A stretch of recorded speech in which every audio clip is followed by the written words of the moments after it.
Greetings, one and all, and welcome to the Timeless Gamer Show, where our games and our bodies may grow out of date, but our gaming experiences will forever remain. Hey, it's Timeless, and the show is now streaming live in Facebook, YouTube, and Twitch. And for all of our old episodes, you know what to do. You can still go to the YouTube channel, Timeless Gamer Show, or just going to the website, timelessgamers.com. You can also listen to us talk by going to the major audio streaming platforms out there where you get your usual podcast. Just type in Timeless Gamer Show. You can also send us your suggestions, comments, insults, what have you, by sending it to the timelessgamers.show at gmail.com. And we also would like to take this opportunity to show our appreciation to BitMap Books and Streamyard for making us one of their official affiliates. And also a quick shout out to a quick mention to Shuffle Emporium. Get your trading cards and other anime related goodies at shuffleemporium.com. And also a quick mention to the Sega Mega Master Show. Check out their YouTube channel for everything Sega Mega Drive and the Master System. And now, previously in the Timeless Gamer Show, we reviewed the heck out of the 2015 film Pixels featuring Adam Sandler. So if you are curious on all of the shit that that we had to say and praises, excuse me, absolutely, yeah. Cheers and jeers about said movie, you know where to go. For this episode, it's all about the video games based from cartoons. Specific, well, nothing really specific. Hanna-Barbera, Cartoon Network, Nickelodeon, even the 80s and 90s cartoons from back then. Why not, right? So, introducing the panel for tonight. Welcome back, Miss Hinu. Yay. Hello, everyone. It's been a while, so I'm here for today's episode, and I hope you guys enjoy the show. Back to you, Joe. All right, thank you for that, Miss Hino, and of course, returning from her trip from overseas, we got Miss I. Hi everyone, welcome to Timeless Gamers. Hope you share your favorites on the comments because we may have missed some of those favorites of yours. We want to know more as many games as we can. So share them down there in the comments. Anything but Disney. Anything but Disney, and Miss I seems almost broke as F right now. Coming back to the Philippines, we'll hear more about that later. How about Sir JD Ayom? Welcome to the land of tomorrow from the Planet Express office in New York. Juan De Marcos of 123 Go Retro, and we will talk about games that were based on your favorite cartoons. All right, thank you for that, Sir JDM, and of course, Sir Joel. Hey, good morning, good afternoon, good evening, whoever you are, wherever you are. This is Joel Baklit here on Timeless Gamers Show, and we're going to be talking about games based on cartoons, Western cartoons in particular. No Disney, no anime. We are talking about the games that are based on the cartoons that you grew up with or the cartoons that you like right now. Again, like Miss Eileen said, join us in the discussion, not just during the live of the show, but also anytime after. Just post your comments, bring up your memories, anything that you remember, because we absolutely appreciate you. We love when our audience interacts with us, not just in real time, but afterwards. All right, let's continue.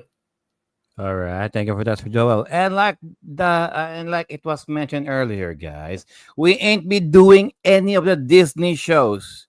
As you can remember, we already did a Disney episode from way back. So if you're curious on the Disney based video games, you know where to go. All right. So before we do that, let's do our obligatory show and tell. In this portion of the show, we are just going to show and brag all of the nerdy stuff that we have acquired for the last few days. How about Oh, you know what? Let's go with Miss Hino on this one. Miss Hino, what you got?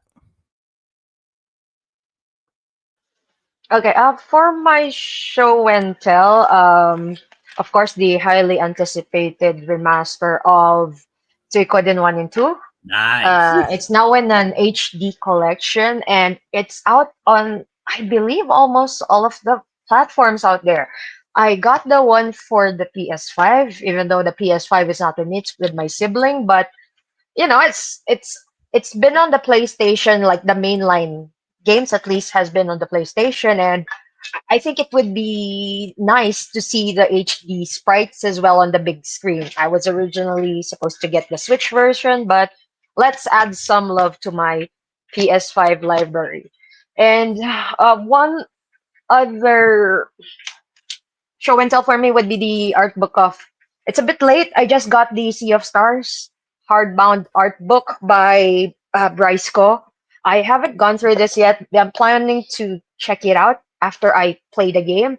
Gorgeous book to those who loves old school RPGs or games that are in pixel art format. Lovely, lovely game, an homage actually to games of the yesteryear. So that's all for me, guys. Back to you. All right. Thank you for that, Miss Hino. How about Miss I? You better have something. I unfortunately do not have any. there was there was supposed to be a retro game store in Jakarta, but when I saw the video of somebody who posted it on YouTube, it was mostly Famic clones or other stuff. So I did I not know that pursue.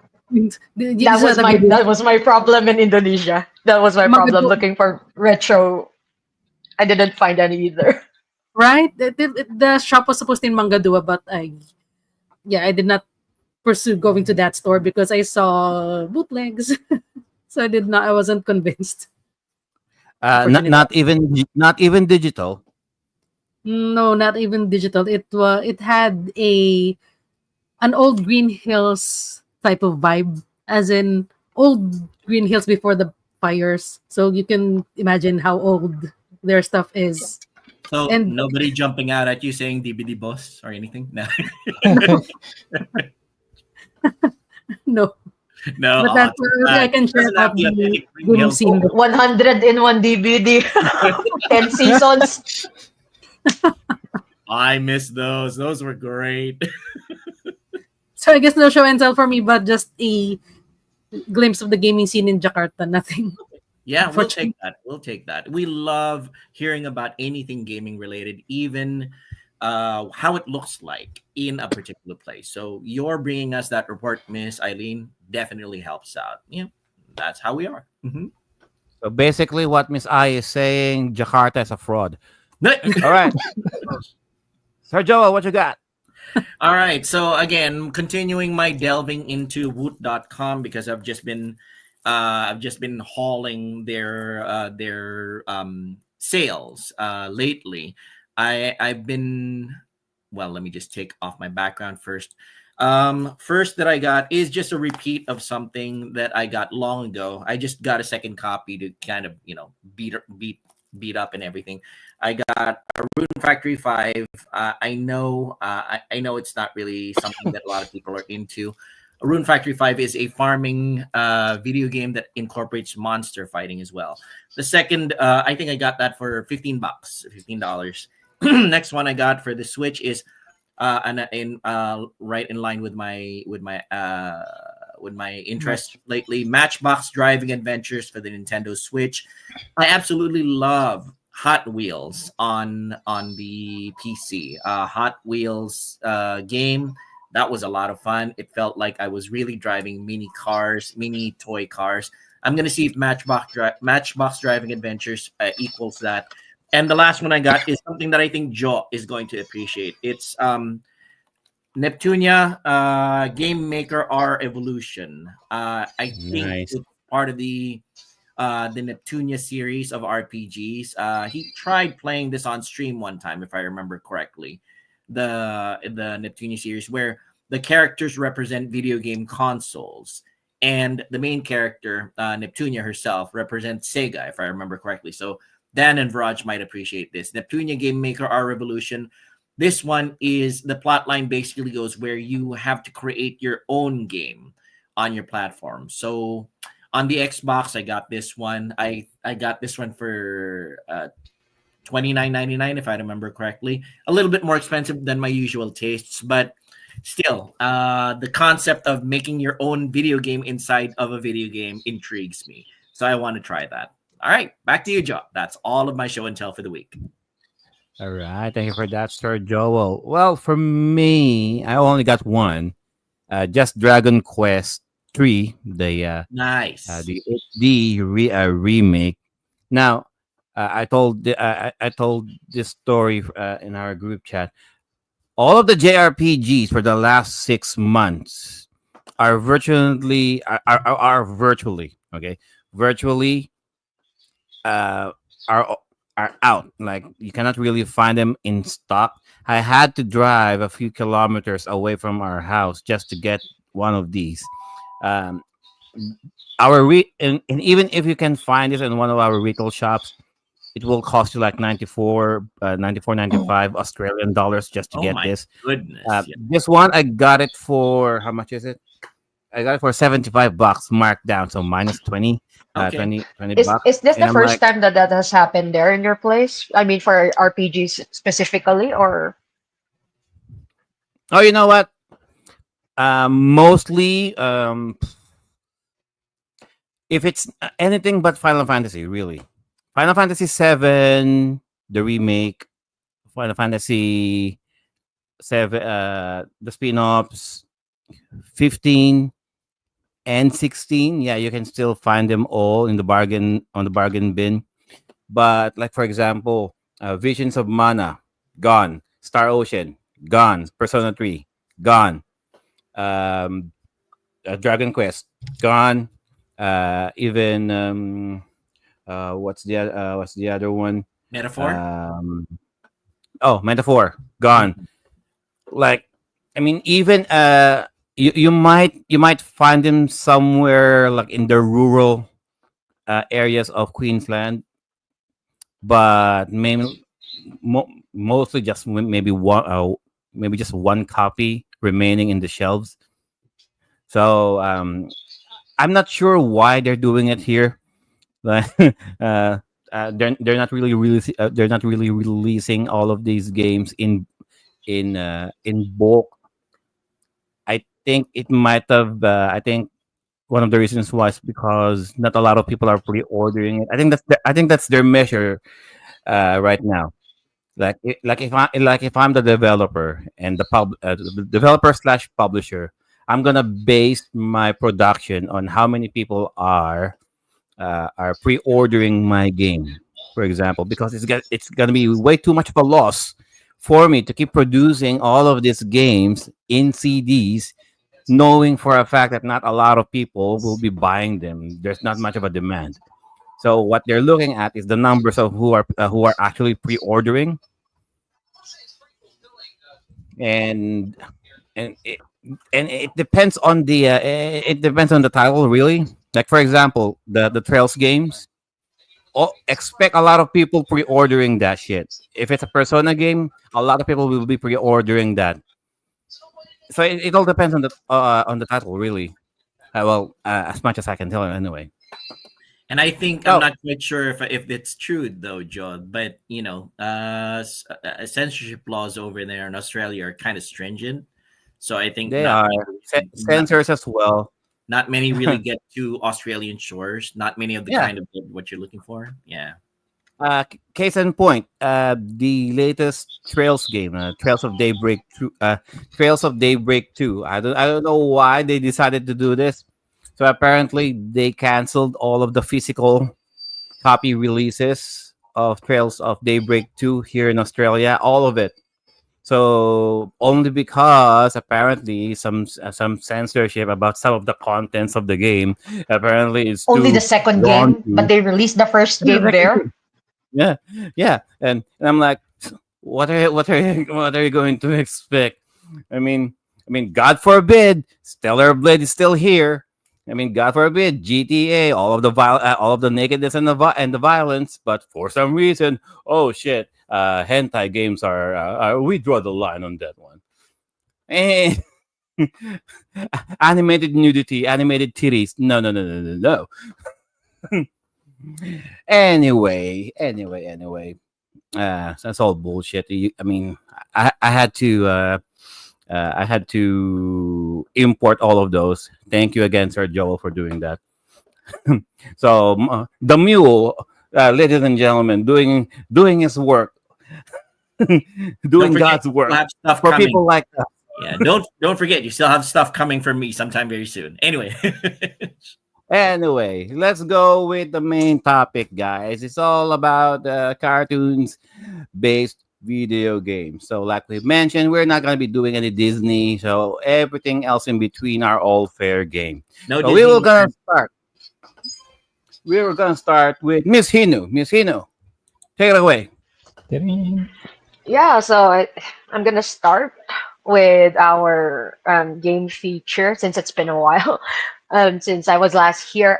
Now, when you think about video games, I guess one of the easiest ways to make sure that you'll make sales is having an already established fan base. So if you make a movie tie-in video game, that's gonna, there are fans, comic books, cartoons, and yeah, I think it's a very lucrative business for the developers slash the publishers. And back in the early 90s to maybe early, no, late 90s to early 2000s, there were a lot of cartoon spin-off tie-in games that were released across multiple platforms. And one that I remember fondly during childhood were the Rugrats games. Now, Rugrats was a series in Nickelodeon, features this rowdy bunch of babies as well as two, older toddlers, and they're just having fun and quirky adventures in their day-to-day life. And people are more familiar with two games in the PlayStation 1. One is the Search for Reptar, and the other one is Rugrats in Paris. I do not see a lot of people talking about the Totally Angelica game, as well as this one, the one that I'll be talking about today. It's Rugrats Studio Tour. So um, this game may not look much, but it offers a lot of variety when it comes to the gameplay. I was pleasantly surprised with this. I recently played this maybe last year or so, and when I was a kid, I don't really remember being too fond of this game because of the other two titles. They were like open world or had more adventure to it. This one, as it says in the title, Studio Tour, the babies, along with their families, went to Hollywood. They're like on a tour, and of course, the parents got busy or something happened, so the adults be adulting, and the babies go around the studio. So um, it's divided. The levels here are divided into parts. Each level has a specific theme. There's like a space level, there's like a old wild wild west level, there's a jungle level, and each level has a specific protagonist baby. So we're gonna have the usual cast here. We have Tommy, his best friend Chucky. We have the twins, Phil, Lil. Of course, we have Tommy's baby brother Dill, and we also have the older ones, Angelica and Susie. So, as you can see here on what's being shared on the screen, uh, this game is actually voiced. I don't remember if it had subtitles. I don't think so, but it was fully voiced. And um, one charming thing when it comes to older games, and one thing that we don't really see much right now, is the quirkiness of the UI. As you can see there, there's a menu. You can press the arrow buttons, select whichever menu you'd like. One of the menus is like the volume button, the volume controls, and the twins are inside these crate boxes. If you want to make the volume higher, it's one of them is going to peek out of the box, and then you put it lower, or the voice you want. It's just the little quirky stuff that I miss from the older titles, because everything right now is more on the minimalistic side. So Gameplay. I mentioned earlier this game has a lot of variety to it. Your main goal is to collect enough, was it tokens? You needed to collect enough of the tokens so that you can. I think the baby Dill was trapped somewhere in the studio, and in order to unlock, there you go. You need to find the keys. Baby Dill was trapped inside that steel door room thing, and they needed to collect the keys across the level. So, um, yeah, a lot of variety. And the reason why I say that is, for example, I remember one of the levels being a mini golf course. So you control one of the babies. You need to complete the whole golf course in order to get a key, one key per level. But if you meet certain conditions, or if you like collect a certain number of tokens and whatnot, you get rewarded with another key. So playing better and not just sticking with the minimum is incentivized in this game. And there you can see an example. We have Angelica, who's in a pirate costume, and she's going to her level, which is like the seven seas level. And we have their various tokens. Um, the babies can also encounter several enemies, maybe like mascots, robots, and whatnot. You can attack them. As you can see, this level, Angelica needs to collect all of the coins, the treasure coins, and there's a little timer at the bottom right corner. So you're not yet done. It Each mini game comes in maybe two to three levels. Here we now have Susie. It's now Susie's turn to collect all of the treasure coins. The difficulty kind of ramps up per level for the mini game. So maybe the time is less, or there are more coins, or maybe they'll add in a little enemy here or there. So yeah, it's really fun. There was also a level wherein you're on a racetrack, so you're racing with the other babies, and of course you would need to win the race. That would be it for the gameplay mechanics, platformers, just a nice variety of things to make um, people enjoy, and not to keep things stale. Things you like and dislike in the game. What I liked about it is, as I'm looking at the video that's being shared right now here on the screen, I think it still looks good. It still looks charming. The characters, the 3D models look like their cartoon counterparts. I really like the selection of the colors that they've used for this. It really gives that vibrant, cartoony vibe, and I just really think that they got the whole aesthetic, the whole look of the cartoons, and they translated it well into the video game. And as I mentioned earlier, I like that this game has voice acting. I mean, you can't really expect for majority of all of the older titles to have voiced lines, because gonna cost more, gonna eat more memory on the CD. So yeah, I appreciate that. And I think they also got the original voice actors and voice actresses, because, and if not, they found people who are like so close to the originals. Things that I dislike. There are um, difficulty spikes in this game.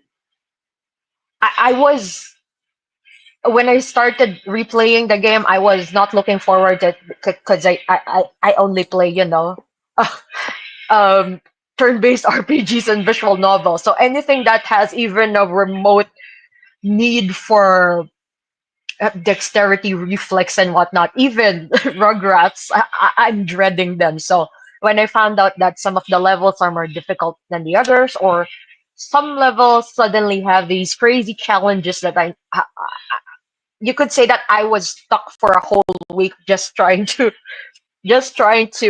complete all of the challenges in that game. And sad to say, I think I had maybe one or two levels that I never got around to completing, and that would be like the racing level. It was. it was hard to win. I even cried to one of my siblings. I told them, "Can you please control? Here's the controller. I've been trying already.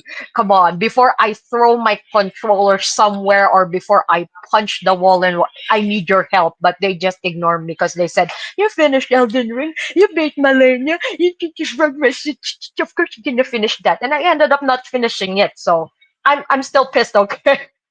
But I'm done with the game. I don't want to go back anymore. Um, Difficulty. So, Yeah, is it kid that's how we friendly? brothers show our love to our siblings. You know, you can do it. I, You can do I, it. I hate it. I hate it. So we have here the difficulty level. Is it kid friendly? Older teenager, adult level. I think this game can be enjoyed by people from different age brackets. Um, Kids can still play this game mindlessly without necessarily following all of the goals or finishing the story. They can just play the mini games. And if I remember correctly, you can play this at two players. So if there's a mini golf game, um, you, a family member or friend and whatnot can play turns. Uh, Going the golf course. There's also a racing game. So it's a lot of fun that I think adults can also enjoy. And for those looking for a challenge, as I mentioned earlier, there are difficulty spikes. The controls for this game are not perfect, so that means there's a bit of clunkiness, or maybe I just suck, playing games and platformers. But yeah, there are some challenges here that might surprise the others. Um, Replayability is just something you'd play once or revisit from time to time. Definitely, the game is not too long, and it's on the shorter side, but I think it since it has such a variety of gameplay styles scattered across the levels, and it lets you play multiplayer, it's definitely something that you can go back to time and time again if you just wanna boot up a level, play, or compete with someone. Yeah, it definitely has a lot of replayability. Is there a nostalgia factor while playing the game? Oh, definitely. When I'm hearing the antics of the characters, the babies, like we have the very mischievous twins, Phil and Lil. Oh my gosh, hearing them, hearing their banter, hearing them do these silly things, and then the scaredy cat, Chucky. I resonate with Chucky so much. This little kid is just scared across throughout the levels, and then we have the courageous Tommy. Our protagonist, our hero, who is the core member of the baby group. It's just fun. It takes me back to simpler times. Lots of nostalgia. Would you consider cartoon-based games as kid games, or are they for adults too?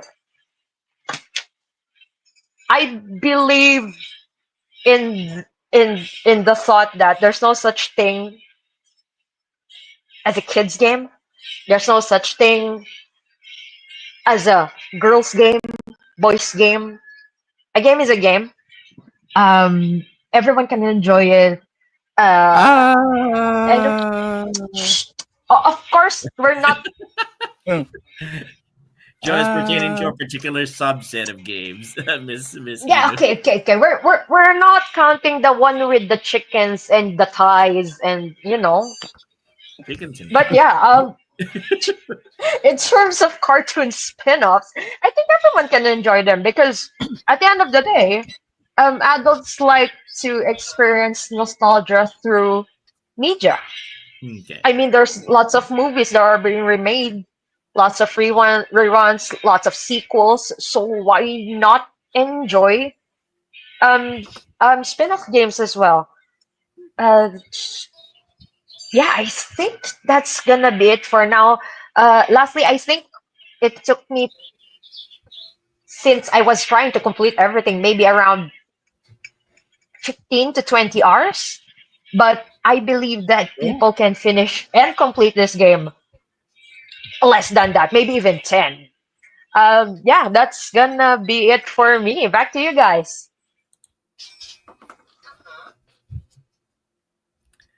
All All right. right. Thank you for that, Miss Yeah. Ino. It seems like a very good game. Honestly, I would play this. I'm like Miss Hino. I'm not very good at platforming games, and yeah, and I'm not. I never was into the Rugrats series, but it seems like a very interesting enough platforming game and exploratory. It looks like a good game where you can go around and explore areas and everything. So yeah, I probably play this. Yeah. Mhm. Go ahead, Joe. You were about to say. I mean, it's one of those. I think it's one of those video game titles that had to fall to the mantra of the PlayStation 1 that all of the franchises must be in 3D. I'm starting to think, was there a Rugrats game before this that was in 2D? Like the like actually the aesthetic of the show, no matter how primitive it looks. I mean, with all, I mean, because my thing with the PlayStation One is that you can tell if it's a PlayStation One game or not. Yeah, Pretty much. Yeah. You know what I I mean. think The blockiness of the blockiness of it all, I think and the I think closest it's one of thing, the ironically, is the recent release of the most recent Rugrats release game that went with the 2D route, and right. it really looks like the cartoons. So see. Yeah. Mm. Nice. Anyways, how about Miss I or Sergey DM thoughts about the game? I'm just thinking, could a an all grown up video game work? This the animated All grown up. version Yeah. where all the kids are grown up makes me wonder if that would work. No, that Nothing. doesn't. Was there a game? Anything? Was there a game of them grown up? Hmm. Just wondering. I don't I, I don't think I it think would there work. I might be don't even know one. if the grown up version had a lot of viewers in general. Hmm. See, it Yeah, didn't last Yeah. long. yeah. I mean, it's probably for me it's a good novelty episode, but not much of a series in itself. How about Sergio DM? Looking at the game, it looks like a PS2 game actually because of the graphics. Maybe because of I guess the game was emulated in the video, so it looks nice. But it doesn't look like a PS1 game, if you ask me, because I played a lot of platformer, 3D platformer games like Gex, Enter the Gecko, Spyro the Dragon, but it those are dated graphics. But this Rugrats game, it's the first time I seen it. It's like an early PS2 game. It doesn't look like a PS1 game. So, but the thing that you notice is the camera because they during the PS1 days they didn't really like utilize the how to use the right control stick like the analog controls The analog, because yeah. nowadays you can control the camera using the right analog stick. But I think the reason why they didn't do that is um the analog stick came in late in the PS1 life lifespan. So most of the people didn't have the analog controls yet. They're just using the D-pad without the analog stick. So they use the shoulder buttons to rotate the camera. So just panning that left to right. Right. A quick shout out to Sir J Mallows down there at the chat, saying, "My little sister loves Rugrats Studio Tour in PS1. Those are the first games that I'll delete in the memory card." You can do it. You can do According it. You can finish according to J it. There's Mallows. gonna be war in the household when someone messes with the save files. Oh my god, we do not have that problem anymore now. Oh Remember yeah. those days, guys? Mhm. Yeah. When each of us do not mess with each other's memory cards, Yeah, And you had especially to budget your memory blocks too, as to right? how many memory blocks you were using. Nobody touch that. and remember when the kids are still like renting consoles Oh yeah. in the stores, Better Yeah. then have they your own will memory just card, guys. delete. Then Just delete, there delete. are the that uses like 3 to 15 blocks of Oh my uh goodness. Yeah. Right? memory. Yeah. First game that jumps into mind when you mentioned that was Tecmo's Deception for PS1. That game took 9 or 10 memory blocks out of 15 Nine right off the blocks, bat, if 10 I remember blocks. Yeah. correctly. Yeah. Mhm. The memory hogs. Oh All yeah. right. How about we go with Miss I next? What you got? My game of choice isn't actually the one in the background. It is actually a Cartoon Network classic, Dexter's Laboratory Mandark's Lab. It was released in 2002 on the PlayStation 1. And I would say it also has the same vibe as the Rugrats game Miss Hino showed earlier. It it really is quite similar, and I'm glad that we have that from Cartoon Network and Nickelodeon.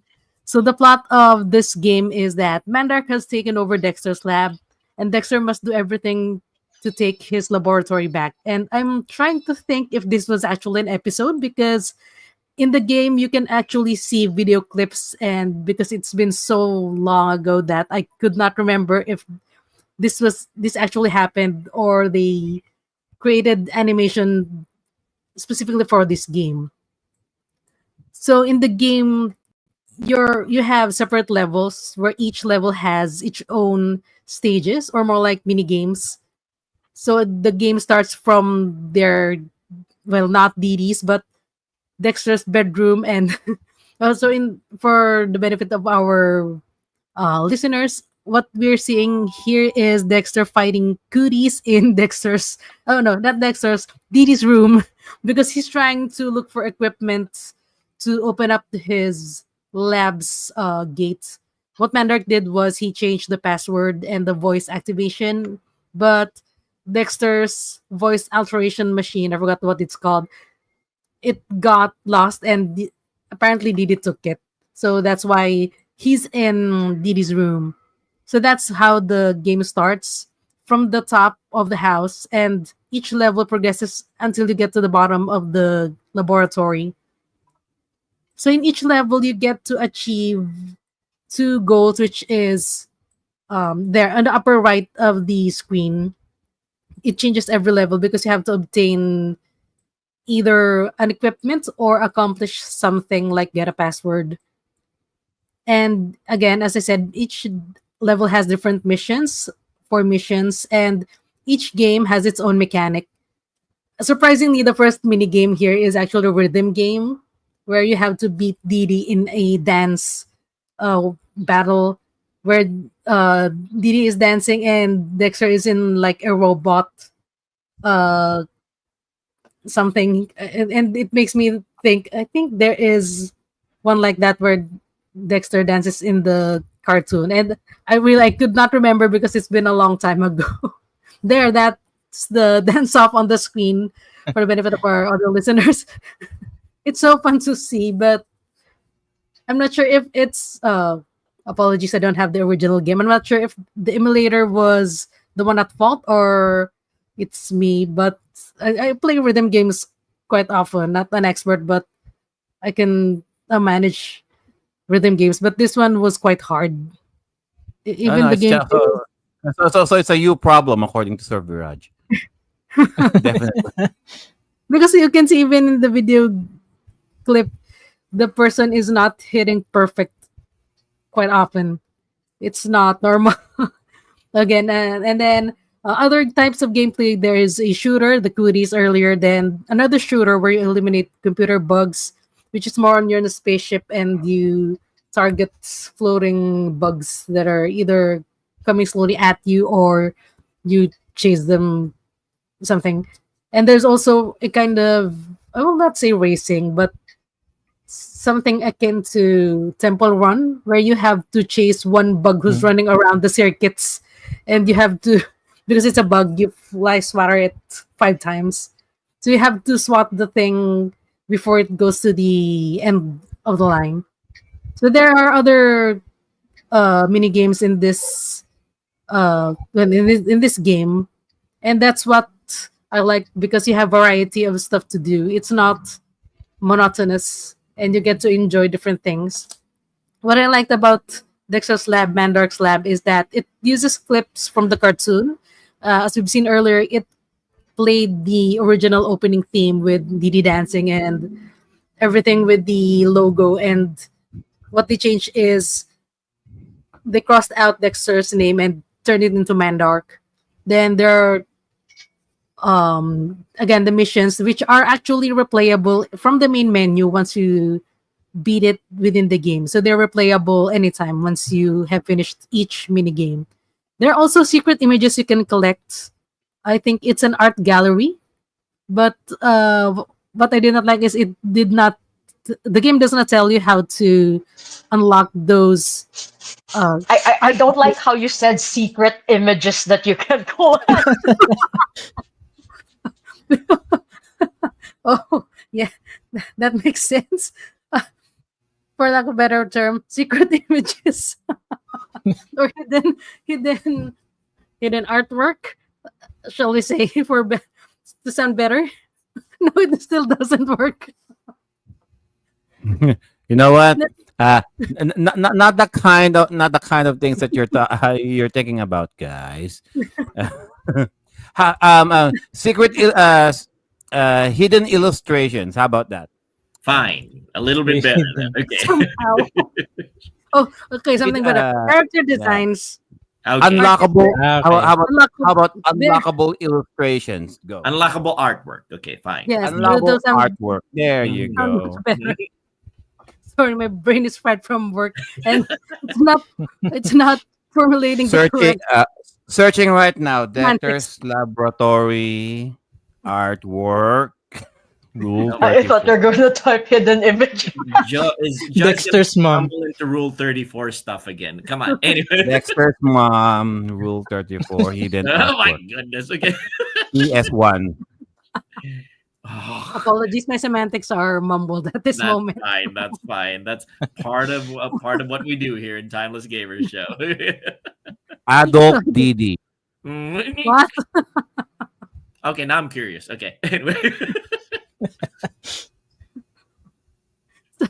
Back to the discussion. So those are mostly character designs of the artists. So it could be like, like if you have art books of your favorite games, there is like the front view, side view, and front view, back view of the character in costume and whatnot. And what I like about this game is even though the cartoon is 2D, it's rendered as 3D and it still looks wonderful. It's colorful. It doesn't, it still gives the same atmosphere, even if it's been turned into 3D. And apart from those, each level has 4 blueprints in which you collect them to somehow upgrade Dexter. It gives you an advantage for each mission because you can collect the blueprints within the level. And before you get to the mission, there's like a terminal or pod where you have to plug in, quote unquote, plug in to do the mission. So I guess I have to say I haven't played so much that I can find any dislikes. I guess I'm looking at this game through rose-tinted glasses and with awe because I have to admit I looked for some games I haven't played before because I want to find hidden gems, and some people say this is actually hidden gem. So I'm even at this even in 2025, I'm still amazed that this game did exist. How come I did not know about this? I suppose it holds to this day, even though it's an old PlayStation 1 game. Replayability, I would say, as I said before, you could play each mission from the main screen as long as you have beaten it within the game. That gives it the replayability factor because each minigame is actually fun because it has its own mechanics. You can choose whichever is your favorite. And not only is the mini games challenging on their own, but there's some like Missino said earlier, these early games have their own quirkiness, and it's so fun navigating what game developers have come up during that time within the limitations of the hardware, and to fix or not fix but fit everything into what they could in a CD, because we know CD was what 700 or 600 MB back then. So it's still amazing to think about what they were able to come up with in such s- small. Would we say it's small file size? And for nostalgia, again, I'm someone who grew up with Dexter's Lab in my elementary days, so this was nostalgic for me. And I remember it being as one of my favorite Cartoon Network cartoons, and I keep repeating the iconic line, "Omelette du fromage," if anybody remembers. The video clips here surely evoked memories, and there are also some one-liners and grunts that are voiced, but I suppose it's not the same as Rugrats. This one was just partially voiced and mostly text. So I suppose that is for my first game. But first of all, shout out to my mom. Hi, mom. She's down there. Hi, mom. So thank you. If I may, Jo, could you share the image that I'm sharing right now? Miss Eileen, did this ever happen in the Dexter's Laboratory series? I haven't seen every single episode though. Did this particular frame ever happen in the cartoon series from your recollection? That's the problem. My recollection is the problem. It's been a while. Let's try. It looks legit though. It looks Yeah. legit, doesn't it, Miss Hina? Yes, the artwork looks legit. I am not complaining. This is the adult Didi, I suppose.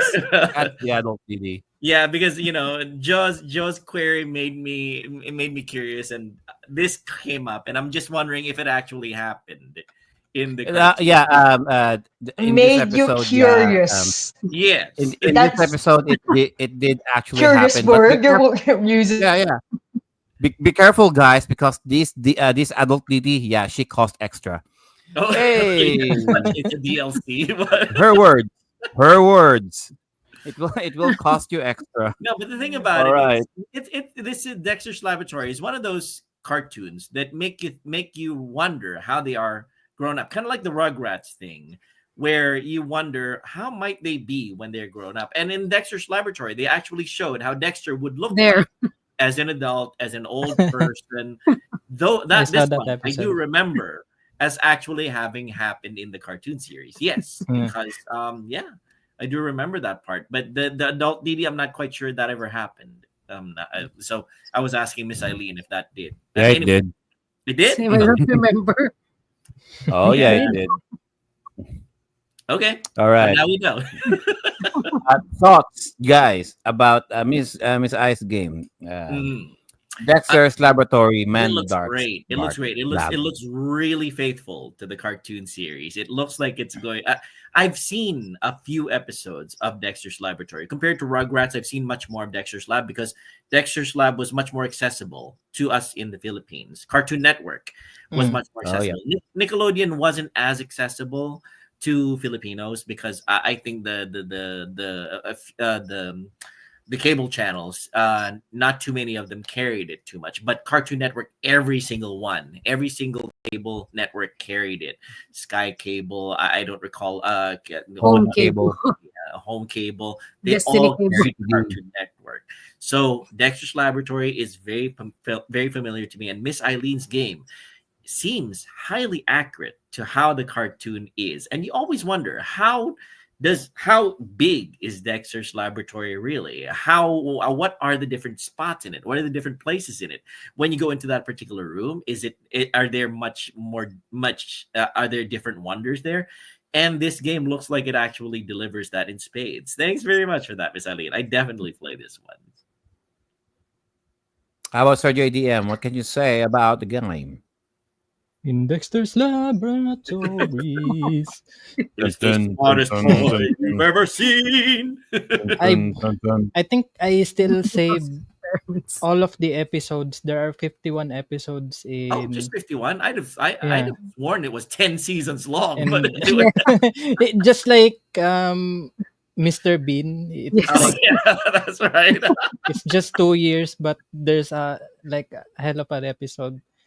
It only has 51 episodes. Then I Oh, guess two I or completely three agree with segments. Ray Right? Q on the chats. Ray Q says Dexter is greater than Jimmy Neutron. Definitely. Oh, that's fighting words. Oh, okay.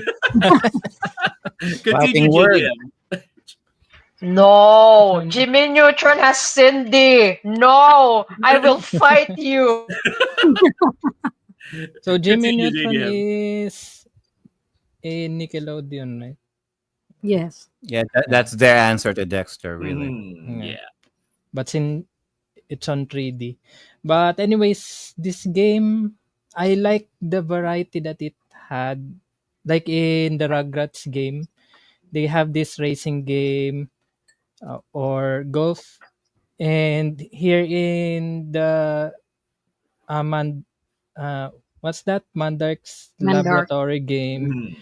They have the air hockey game, mini game, which is it looks great because some of the um 3D platformers for the PS1 doesn't really have those mini games like in Spyro. It's like just collecting items and defeating the bosses. It doesn't have any, if I remember correctly, even Crash Bandicoot doesn't have any of those. Just running around and fighting bosses and collecting items. But this one, if you're not into trying to complete the game, you just play the mini games to pass the time. Sometimes I do that when I play uh, games that have mini games just to like relax or do something to pass the time. So I really like that game, those games with mini games that is totally different from the main game. If there's one thing to add to Reku's point, at least we have adult Didi. Ain't no adults in the vortex. How about Miss Ino? Go. Damn it, you got me there. At least we have Sundara Cindy. Damn it. I think I played this in the past, but I don't think I completed it. So actually, right now I'm trying to hunt down for a copy. As mentioned by the others earlier, yeah, it looks amazing. It looks like a comic book type of game. Yeah, I don't mind it not being fully voiced. It still offers a lot of variety, and it's just fun. It's funny that you said that Mandar cross out the Dexter in Yes. the title. Yes. It reminds me of Mandark's shenanigans like DD or Dexter's password. Not password. His password was Star Wars. The omelette du fromage episode where he's speaking in French. Omelette du fromage. Omelette du fromage. Yeah, it looked like a fun game, but I forgot about That's all you can the one say. that looks like Dance That's Revolution, the rhythm game part. I think I'm gonna suck at that once I replayed it, but yeah, it looks must revisit that game. Back to you guys. You know what I mean? This game, just like Rugrats, it has mini games that's catered for everyone. You know what? It has a as a racing mini game. So Joel could be playing this. The air hockey. Sir JDM would love to play this. You know what I mean? And one of the things that I really don't really like, especially with the game, especially with the video games or the cartoons games based on the 80s and 90s, and it is very notorious for the NES and the SNES and the Mega Drive. Almost all of them usually go for the platformer genre, and I don't really, and I don't. I mean, it's not like I hate platformer games, but almost always they always go. The developers always go for that kind of genre, and it's just stale. You know what I mean? At least with Rugrats earlier and Dexter's Laboratory, at least they're they're exploring a little bit more out of the genre from what it's used to. You know what I mean? How about next we go with Sir JDM? What you got? Okay, so for me, cartoon-based video game, it's going to be Bugs Bunny Lost in Time from 1999. It was developed by Infogrames and published by Warner's themselves. So you play as Bugs Bunny was just having a lazy day eating carrots. Then suddenly he discovered a time machine which he accidentally activated, and thus he became lost in time. So he was displaced somewhere, actually nowhere. So you can Not see in the Albuquerque. opening screen, and yeah, he Must was have, must have a wrong turn in Albuquerque there. so so he got into this basement. He activated this time machine, then he got displaced, and he went to a place called Nowhere, where he met um, Courage. Merlin, Merlin, Merlin of Merlin. Monroe, or ik- Merlin Monroe? Oh God. Merlin, Mer, Merlin Monroe of Monroe, which he Ah, calls Moylan because of like the speech, it's the speech something that impediment. he Oh, had. oh, he calls Yeah. him Marlin. Moylan. Right. Marlin. So so Merlin Oilen. tries to explain to him that he has been stuck in time, and he must go into different uh, timeline to collect clocks that will help him find his way back home. And then this is Nowhere is like place where you could do the tutorial, like learn how to jump or other skills that Bugs Bunny already has, like climbing. And then you can stalk enemies from behind while they're sleeping, or if they're stuck, you can hit them by kicking. So there's an apprentice like this one. He can roll. He can do several tricks to defeat the enemy, like rolling into them. But it depends on their status. Like if they're in this like midget status, when you try to bounce over their heads, they will become like midgets, and that's the time that you can only kick them.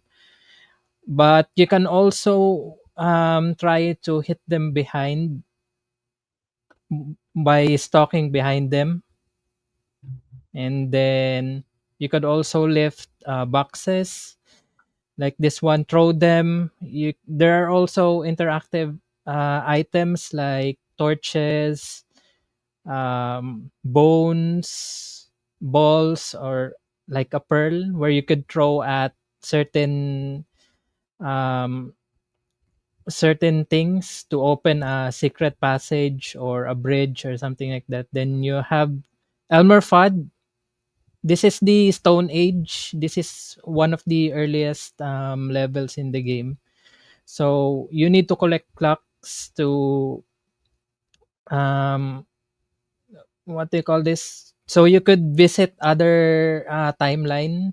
There are five different timelines in this game. So the first one is in Stone Age, and then the second one is the Pirate Age, where you could meet Yosemite Sam.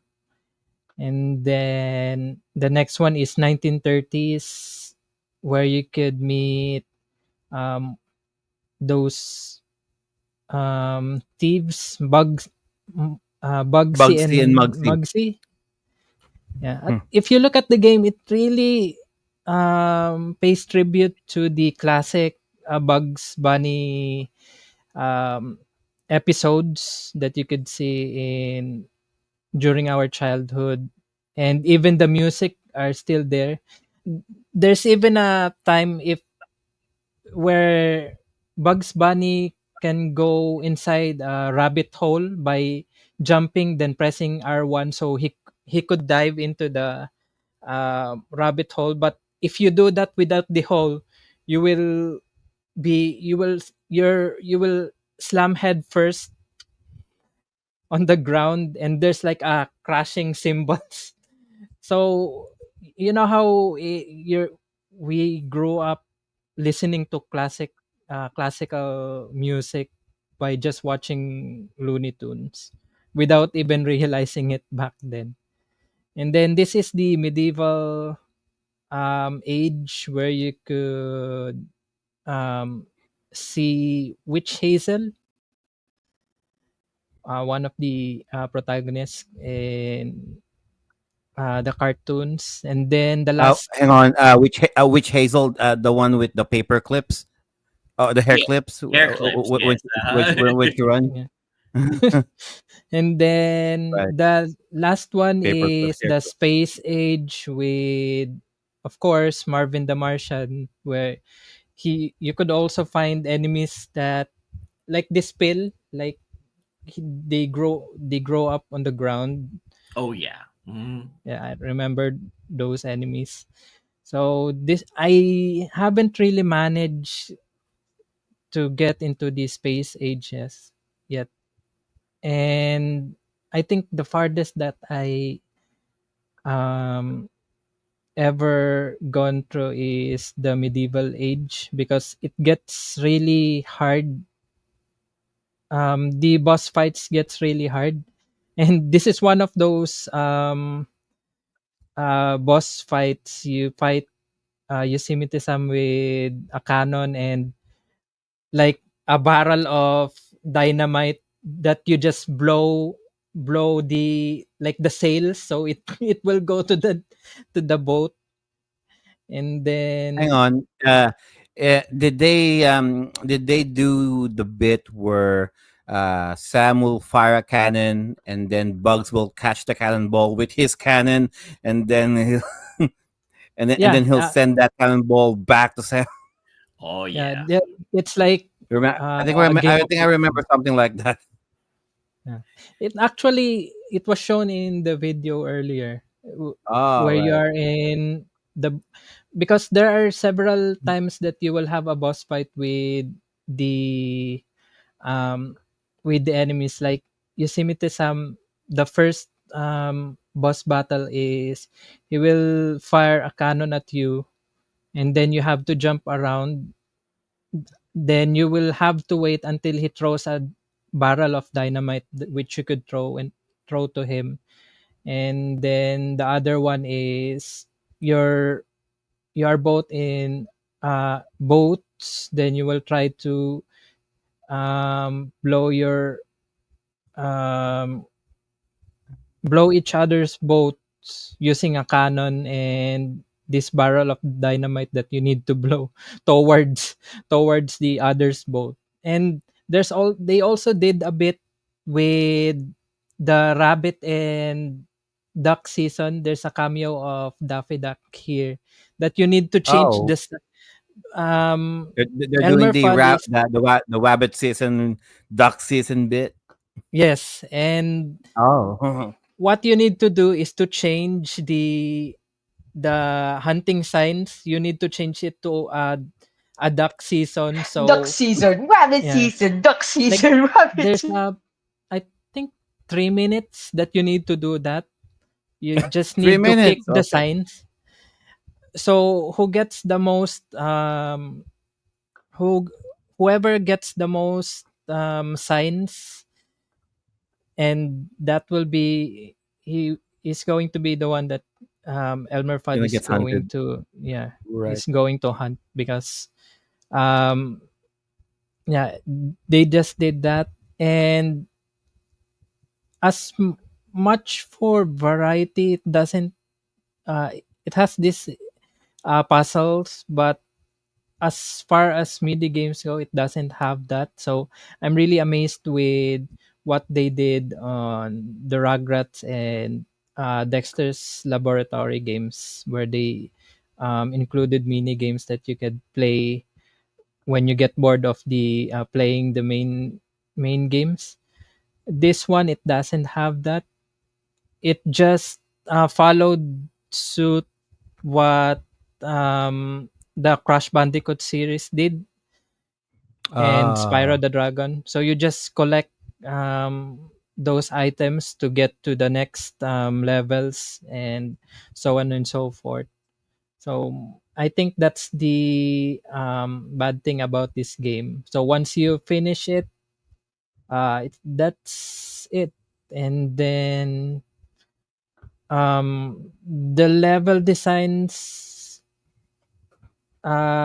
may get very stale because it's just the same level. D- the only difference is that they have different enemies, different items to get, and the only thing that amazed me here is actually the boss fight, because you fight the bosses not just once or twice but even thrice. So that's it for this game. It's really like a tribute to the classic Looney Tunes cartoons. They have the music, they even have the when it's a loading screen, it's like the title that they use when you watch the Looney Tunes cartoons. So it's just the image. Then sometimes there are tributes to the actual Looney Tunes episodes in the game. all right. Thank you for that, Sir JDM. So what you're saying is that the mini games themselves are incorporated to the main storyline. So Yeah, it's not like Rugrats or uh, Dexter's Lab, where you can just yeah, uh, play the mini games whenever. yeah, yeah. That's it. Right. And by the way, just a little fun fact: this game reemerged in 2017, where they discovered, like in Germany, they have this demo disc of the PlayStation that had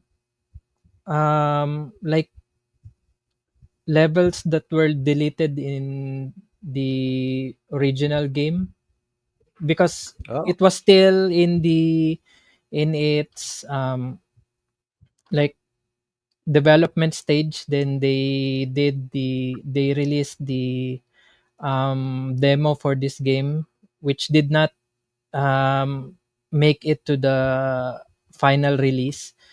And um, so I think this that also helped other gamers that didn't play the original game. Like, it's a hidden gem. Suddenly it became popular when it's so how long was it? This game was released in 1999, then it's 2017. So it's almost 2 decades when they discovered that there are hidden um like um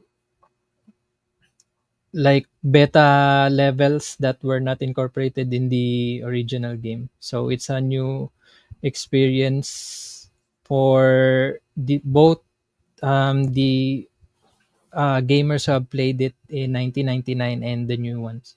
Hmm. Well, it's not a new thing. Levels do get created and deleted on video games being developed all the time. As early as Doom for the PC, way back when, the original Doom and Doom 2 had a ton of levels that were created by the staff and got deleted. and was later on restored by modders in like unauthorized compilations of Doom, DOOM. Yeah, but regarding this game, JDM, it looks well.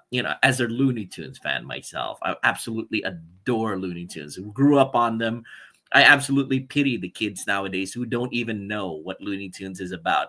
Kids nowadays who grew up on Adventure Time, on Steven Universe.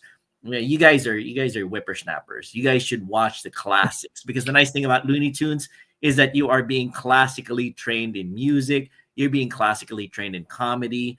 The comedy here is slapstick, vaudeville. It's the Mm. stuff that you if you are at all familiar with 1950s movie culture, 1960s, 1940s, and the vaudeville acts on Broadway, and stage acts and everything like that.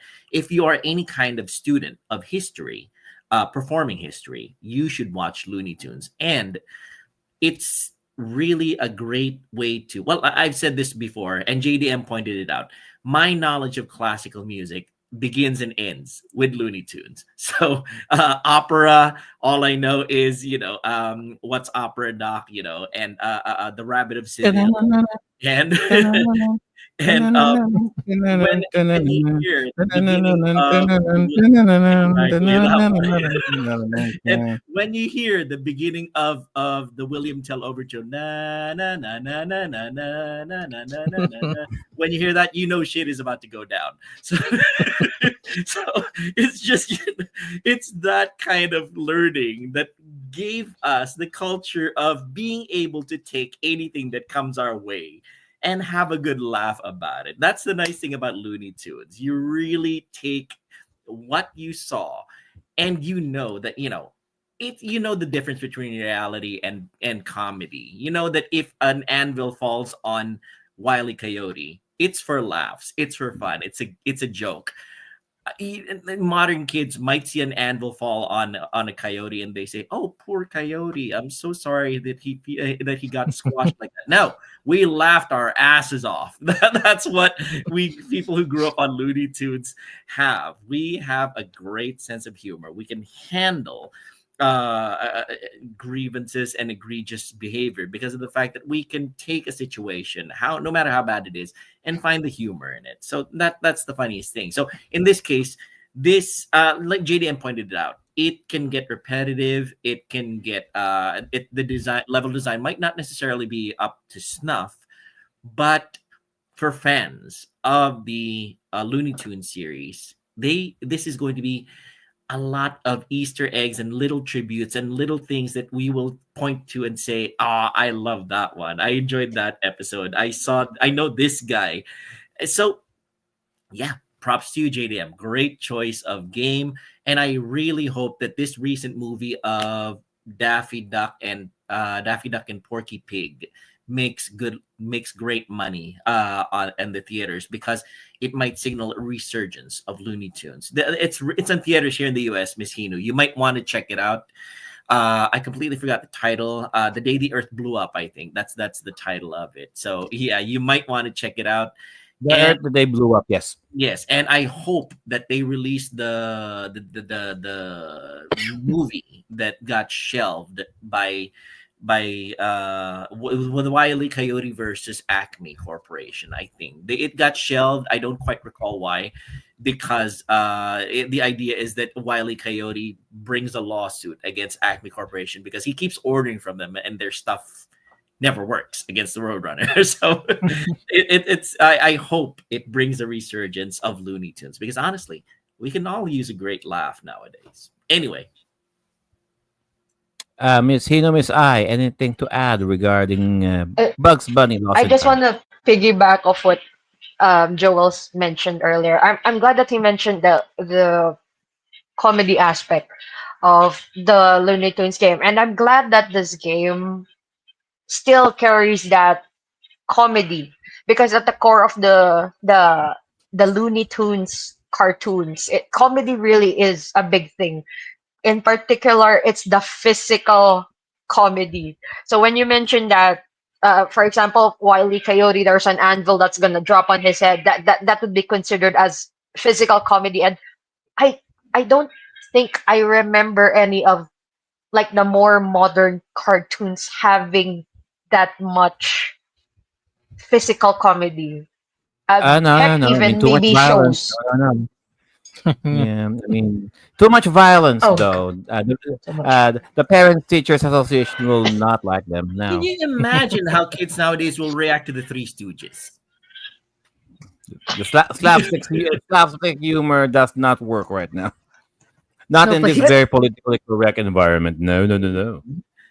But going back to the game, I remember being scared of that game as a kid because the colors were more on the muted side, and the HQ, the tutorial level, everything was like dark gray. You Mm. know, the stone castle, the gray overcast clouds, and I do remember I was scared, and I was just trying to collect the golden Correct. carrots back then, and I remember that I think it was mentioned earlier that Bugs has the ability to like jump underground, and like you can see the tunnel lines Yeah. when he's burrowing through the level. So I think that's one mechanic that I remember the most.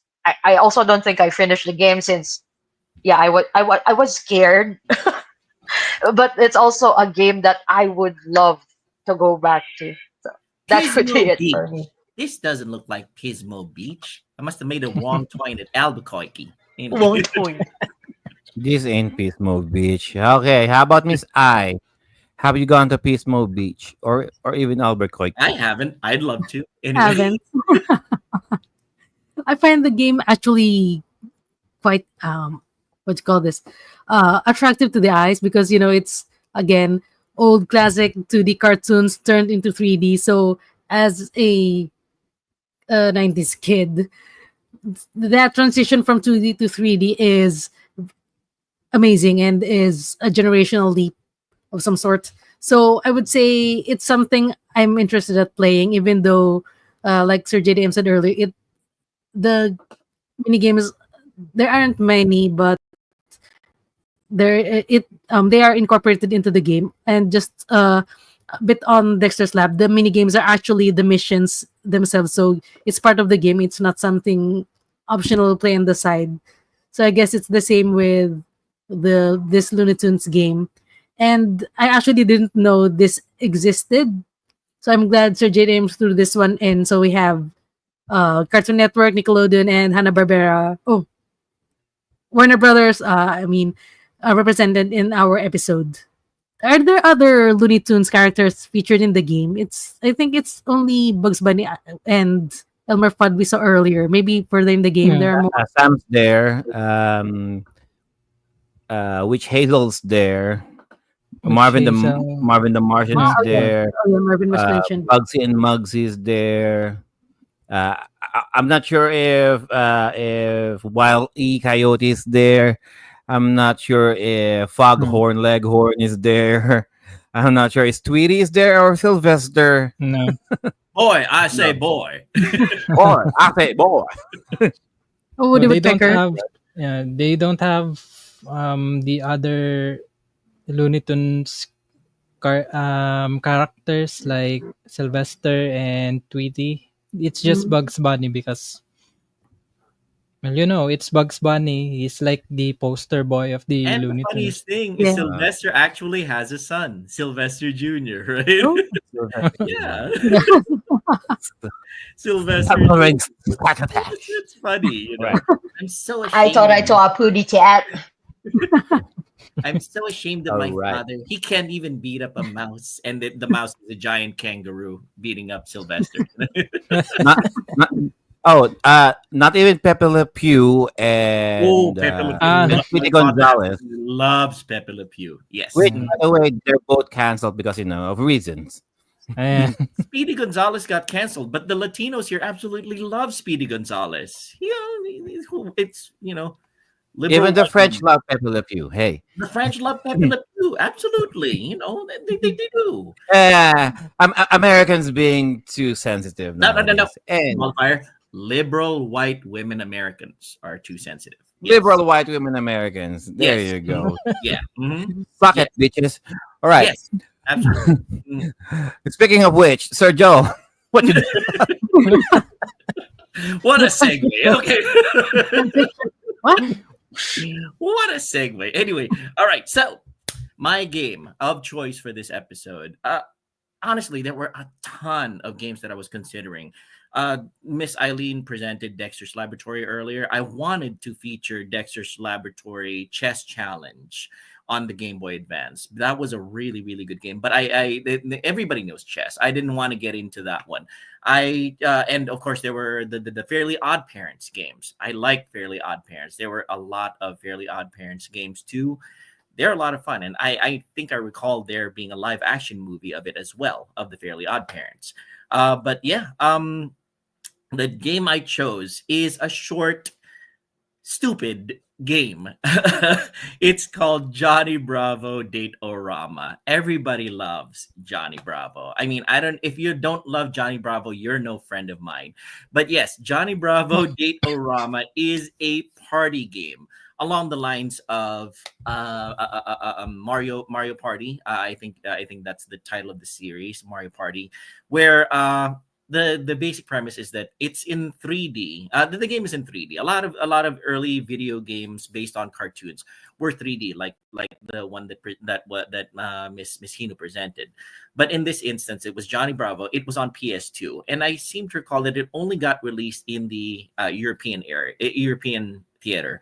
It was a PAL game release, so I didn't get to play it in the Philippines. I got to play it here in the US when it got released in around 2008, if I remember correctly. So the nice thing about it is it's typical Johnny Bravo. He loves his own gorgeous self. He's stupid about it, and he submits an application to join in the Date-O-Rama contest, where he competes with other hunks to try to get a date with a gorgeous babe. So in this instance, he goes through a lot of mini games, competing with the different hunk on the other side. And every time he wins a mini game, he gets up a step on the ladder. Of course, the babe gets to choose the mini game that they play.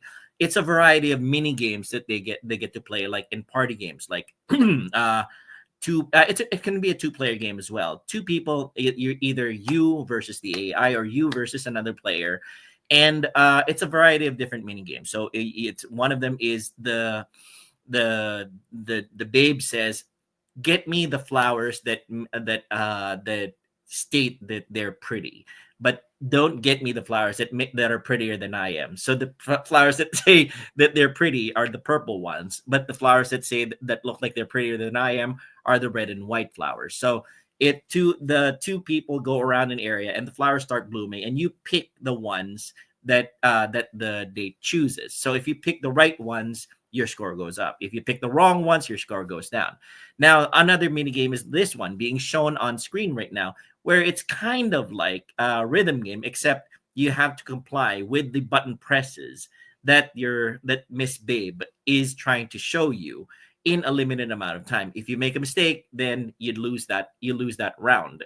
So it's a collection of silly little mini games where Johnny Bravo is doing his very best to try to get a date finally with a girl. He never has ever in his life ever had a date with a girl. This is his one chance to actually get one, and you help him in doing so. It's a collection of mini games just like Mario Party. And well, as a sub goal, I do like that Johnny Bravo is voiced by the original guy, Jeff Bennett, if I remember correctly. I don't quite recall the name of the guy, but yes, any time that you hear Johnny Bravo, it is Johnny Bravo. It's not a facsimile of him. It's not an imitation of him. It is actually Johnny Bravo. And for anybody who watched Johnny Bravo, the TV series, you love it. You absolutely love Johnny Bravo. It stays faithful enough to the cartoon. Sad to say, Mama Bravo, Carl and Susie don't have speaking lines. They just show up. But Johnny Bravo more than makes up for it, and it's also a very smart game. A lot of the quips, a lot of the jokes, a lot of the lines inside of the game are very snappy. I guess that's the right word for it. It's very snappy. It's not stupid jokes kind of that fall flat. If you are at all familiar with common culture back in the 90s and 2000s, then the jokes that Johnny Bravo will throw out will land, and it will be very funny for you.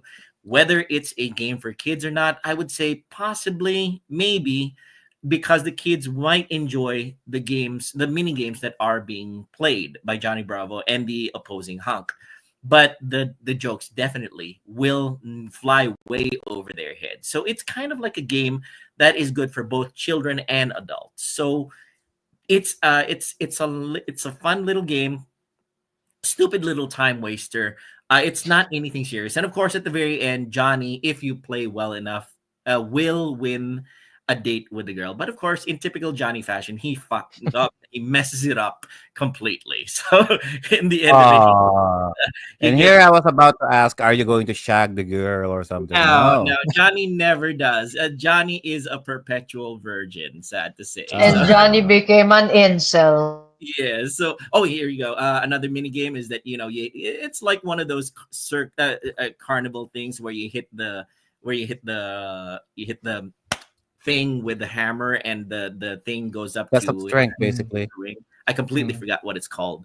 But yes, it's a fun little set of mini games. And honestly, the only thing that runs to its detriment is the loading times in between every mini game. As a PS2 game, I'm kind of surprised at how slow it does load up in between every single mini game. A good maybe about 10-15 seconds each per mini game. That kind of ruins the flow of it. But as a party game, if you had this and you had friends over and you guys were playing with each other against each other, then playing with each other, that comes across very differently. And, then then you can spend that time a load of during those loading screens as chatting with each other. Oh, little trivia, that heart thingy host person, whatever that is, doing the narrating for the game, that's voiced by Donny Osmond. If anybody is at all familiar with Donnie, 1970, ah. Donny Osmond was huge back in the day. But yes, it's funny. So you play Johnny Bravo in a set of mini games, trying to get a date with a gorgeous babe fighting against a different hunk. And if you're at all Which I am convinced it's Hansel from Zoolander. well, yeah, he can be. Yeah, that's true. That's true. Oh, I'm gonna call him replayability. Hansel. Replayability as a solo game. Once you've gone through the entire thing, probably it's one of those games where you finish up and then you toss aside and you completely forget. You enjoy it for what it is. A short experience where you play as one of your favorite cartoon characters, Johnny Bravo. Replayability as a party game, yes. If you and another fan of Johnny Bravo are there, and you compete against each other in these mini games, heck, you would probably play it over and over again because you guys would try to beat each other in terms of who does it better and faster. So yeah, it's a funny, stupid little game, and I really hope Johnny Bravo makes a comeback. Honestly, that is my personal opinion. Anyway, to you guys, what's your opinion on my pick of cartoon-based video game? He likes to do the Is monkey a there lot. a, Yes. that's the only dance move I know. Yeah. The monkey. Is there a mini game there wherein you need to look for Johnny Bravo's pants? Oh, Johnny, you forgot your pants. No, that's the thing. Although it doesn't have as many Easter eggs as the game that JDM put out, the Looney Tunes ones. It's a straight up just Johnny Bravo being Johnny Bravo. Not too many little things that you would pick up from old episodes. Sad to say, but it's funny enough. Yeah. So it's a good collection of little mini games. Not as good as Mario Party, but still. Mhm. How about you, Miss Eileen? What do you think? I have to say, I'm just surprised that I mean, I'm not muted, right? No. Yes. We can hear Sorry. you. I'm just surprised that there's actually a PlayStation 2 Johnny Bravo game, because the game is back in the mid 90s, and PS2 is mid 2000. So I'm just surprised they released Johnny Bravo that late in its Mhm. not even lifespan. I guess the series has already ended, Oh and yeah. yeah, just like Yeah. Missino, it's just the monkey that I noticed in the game, and it's pretty stupid because they get to the stairs, they get to the level, then to do a challenge they have to go down, Yeah. and then they have to go back again. What's the logic there? So I'm in this I'm in this on this level platform. So time to go back. Okay, go. I'm gonna go back to the door The floor downstairs. director were just, okay, you have to go down Oh and yeah. do the. It's Yeah. happened. So Whoever stupid. thought the game mechanics up where needs to improve his knowledge of video of game shows, but still, yeah. They could just have the like fade to black, then the loading screen, then go to That's true. the. That's true. Yeah. It How about looks you, Joe? stupid. Oh, go ahead. Go ahead, Miss Eileen. Finish up. Go ahead. It just looks stupid to me and very. Yeah, I don't know how to describe it. It's Now, just so Imagine if they already like one or two steps away yeah, from yes. the babe, then they have to go down. it's counterintuitive. Whoever designed the game needs to have a little bit more knowledge of video of game shows, and we did back in the day. We used to watch The Price is Right. We used to watch Who Wants to Be a Millionaire. Yeah. If you are at all kind a fan of game shows, television game shows, you would recognize that was a little bit counterintuitive. Yes, good point, Miss Eileen. All right, Joe, what's your opinion? I remember. I'm not sure about my history here, but I do remember a rumor about some of there were some concerns about Johnny Bravo's portrayal as being way too chauvinistic and very women objectifying character that Yeah, uh, but it it, shows it, it how did kind of ruffled a few feathers yeah, to but it some shows how people. if you act that way, then these are the consequences. Johnny never got the girl. Mm, That it shows yeah, how if you're a chauvinistic pig like Johnny, then no matter what you do, the girls never went for you. It was an object lesson, honestly. So yeah, JDM, I'm kind of curious about your take. By the way, before we I do my like reaction, we have a Mm, comment here from Sir Jose Estrada of oh Dark my Gothic goodness. Fate. He mentions that Johnny Bravo taught me how to get bitches. And did you get slammed well, along he the did way? manage to get one. Yeah. Yeah. Well, Johnny Bravo's classic line, hey, hey, babe, you smell kind of pretty. You want to smell Haba, me? haba. Hey, baby. Just seeing Johnny Bravo move in the game without the sounds, I can actually hear it in Oh, my see, there you go. mind. You can Like, actually hear him talk. and and Exactly. the actions the flexes that he does. Yes. Ooh, ooh.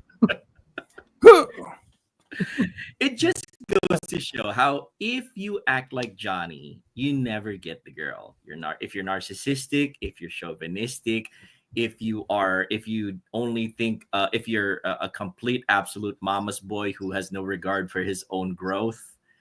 Sorry, but you're just not gonna get the bitches like Jose says. Anyway. And lots of hair gel. Oh yeah. There you go. Uh, by the way, I have like I've heard rumors that remember this PS1 game called Blasto. Yes, Blasto. Yeah, It's Blasto. an Yeah. action platformer game. Mm, If you look at him, he looks like Johnny a little Bravo bit. because Yeah, a little bit. the voice as well. It's like Mm, very mm. the tone Yeah. is like very low or something like that. Now I'm just There really were rumors, but go ahead. Go I ahead. don't I Mm-hmm. don't know if that's real because Mm-hmm. if you take a look at their physique, it's They're like the same. Yeah. um it's top heavy. Yeah. They They have That's the speak same like hairstyle they as well. They skipped leg day. Now, I'm just sad though that the proposed movie of Johnny Bravo, the live action, never actually happened. I hear that they were trying to get Dwayne Johnson to play Johnny Bravo. Dwayne Johnson. I'd go for that. I'd In watch it. whiteface, maybe. Sorry, what? In whiteface, maybe. Well, yeah. I mean, it doesn't matter that Johnny is Fan? that shade. I can imagine him being played by Dwayne Johnson, and Dwayne Johnson is a good enough actor in comedy that he can pull it off. I imagine. But We yeah. need a himbo. Sorry, Miss Eileen. We need a himbo. Oh yeah, absolutely. There's also that. Yeah. Sorry for the term. Anyway, that was my game Yeah. of choice. So yes, Joe, you're up. All right. So my game is Harvey Birdman, attorney at law. So I believe people like Sir Joel will appreciate this this more rather I than saw you the guys original cartoon. Yeah, Harvey on the younger Birdman. side. Yeah. So we got Harvey Birdman. Okay, so back in the late '90s, so I happen to enjoy Cartoon Network a lot, just like Sir Joel mentioned earlier, especially with their Boomerang segment. So for 2 hours straight, it was nothing but a lot of old Hanna-Barbera produced cartoons. Oh yeah. Yogi Bear, Huckleberry Hound, Quick Draw McGraw, all of the famous ones. Yeah. And then it would also introduce me to the lesser known characters like Touche Turtle, Secret Squirrel, Yaki Doodle, Magilla Gorilla, Grape Ape, to name a few. And then of course the superheroes from the 80s or 60s, 70s or 80s. Space Ghost, 70s, 80s. Yeah, that range. My Thor, Oh yeah, Blue Falcon, the Herculoids. the Herculoids, Yeah. and of course Birdman, right? So and I prefer watching the Hanna-Barbera superheroes anyway than the comical ones during this time. Mm. And to my surprise, Cartoon Network had their own Adult Swim programming during the late hours of the weekend before they shift into TNN movies during the night. Sir JDM knows this. Mm. And the lineup were like Sea Lab 2021, Aqua Team Hunger Force, Space Ghost Coast to Coast, and then of course Harvey Birdman, attorney at law. And I was already in my freshman year in college by the time I watched them, especially Harvey Birdman, because how funny some of those jokes were. The jokes themselves were centered more on the North American pop culture and sensibilities that, as a non-American viewer of the show, some of those jokes just went over my head. But the things I enjoyed most about the show were the other Hanna-Barbera characters being prosecuted for the alleged crimes, right? So Birdman, a superhero, choosing to be a legal counsel as a career path, prosecuting and defending various Hanna-Barbera characters. That's basically it. Think of it like a comical exaggeration parody of Ally McBeal. To all of you guys who knows Ally McBeal back in the 90s. So the game itself. Jesus Christ, when was the last time I heard When was the Alan? last time, I remember Aling McBeal. Yes. right? We are old. We are old. So the game released back in so it was released for the PS2, PSP, and the Nintendo Wii in North America back in 2008. To my knowledge, it's an exclusive, and it was developed by High Voltage Studios and published by Capcom. And if we are talking about parodies here, guys, Capcom itself has its own franchise centered on courtroom drama, right? Phoenix Wright, originally for the Nintendo DS. So the gameplay of Harvey Birdman, Attorney at Law, was said to be similar in playing Phoenix and the Phoenix Wright games. So you'll have like an opening setup where the characters are interacting with each other, and then the crime will be presented. Then the investigation proceeds, where you talk to other NPCs and gathering evidences, and then the court session where you cross-examine witnesses, defendants, and the plaintiffs, and then of course the conclusion of the case. And I, for one, have no prior experience with the Phoenix Wright games. I mean, I know Miss I does. um, and I treated this game like how I viewed the show, and its own style of comedy. So the good things I can say about this game, as much as I can tell. Oh, so most of the voice actors here, so it's all voiced, right? So the voice actors here, most of them anyway, reprise all of their roles. Not to mention the animation the developers use here is pretty similar to what the show was. So what you see is right there in the game is pretty much the same animation that they have back in the show. So they wanted to make sure that the game looks and sounds the same for the enjoyment of those who us, who watch the show. The adult humor here is as relentless as the show, even not even more so, you know. And I'm 25 years older now since the show originally aired, and I can say I'm 25 years more immature to understand all of the slapstick, the potty humor, and the horny jokes. All right, and even some of the running gags here. Oh, for example, the big brown bear that casually hangs around the law firm for no apparent reason or explanation whatsoever. I mean, till this day, I have no idea why there's a bear that would just casually show up every episode, and it was not Yogi Bear either. I mean, it's just some random brown bear. Uh, eh, to those who are familiar with the show, you know what I'm talking about. And being Capcom, being the publisher of this game, so you will also get some Capcom characters showing up in some case in every case here. And as long as you choose the right things to say, the right places to go, and when is the right time to do so, you'll eventually find them. Okay. Uh, if there are some things that I can probably bitch about, okay, there's a few. The game will not teach you how to play the game. No, there's no tutorial on how to work the evidences, talk to people of interest when you are investigating at the scene of the crime, or even during the court session. Right?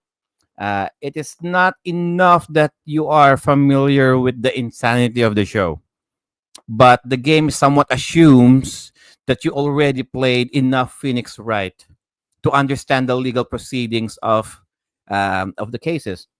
And the game is relatively short. There are 5 different cases here altogether, and you will start off with just one, and then once you finish that Oh my one, god, that's just like second case, Phoenix, right? It also has 5 cases. right? So after you finish, see what I mean there. So just like Phoenix Wright, once you finish the first case, then the second one will appear, then the third, then the fourth, and the fifth, right? Um, and then after that, once all of the cases are done, and roll credits, just like the show would end. Uh, During the cross examinations, you will be given 5 badges, or in this case, uh, five um, 5 chances to progress properly in your interrogation. You need to make sure when is the right time to press, or in this case, question the statement, and when is the right time to present, or in this case, show to the court a piece of evidence that you have. And the game will let you know if you screw it up, if you screw up the timing on when to do so. And since the game will not teach you in the beginning, there's a good chance that you will get a game over sooner or later. Uh, Another thing, you cannot really save anytime here in this game. Unfortunately, it will ask you to save in the middle of an investigation or in court every now and then. But like for example, like if you have if you're going to if you're being presented with 3 choices that you need to make, yeah, there's no save where you can go back into that prompt if if you chose incorrectly. No, it's just a leap of faith. I mean, it's like if you know how crazy the show is, you'll just choose whatever it is what's funny. What Harvey Birdman would say in this situation? That's all I keep on thinking when I'm playing this game. Replayability, since some of those choices can lead to all sorts of funny remarks and actions from the characters that does not necessarily influence the ultimate outcome of the game.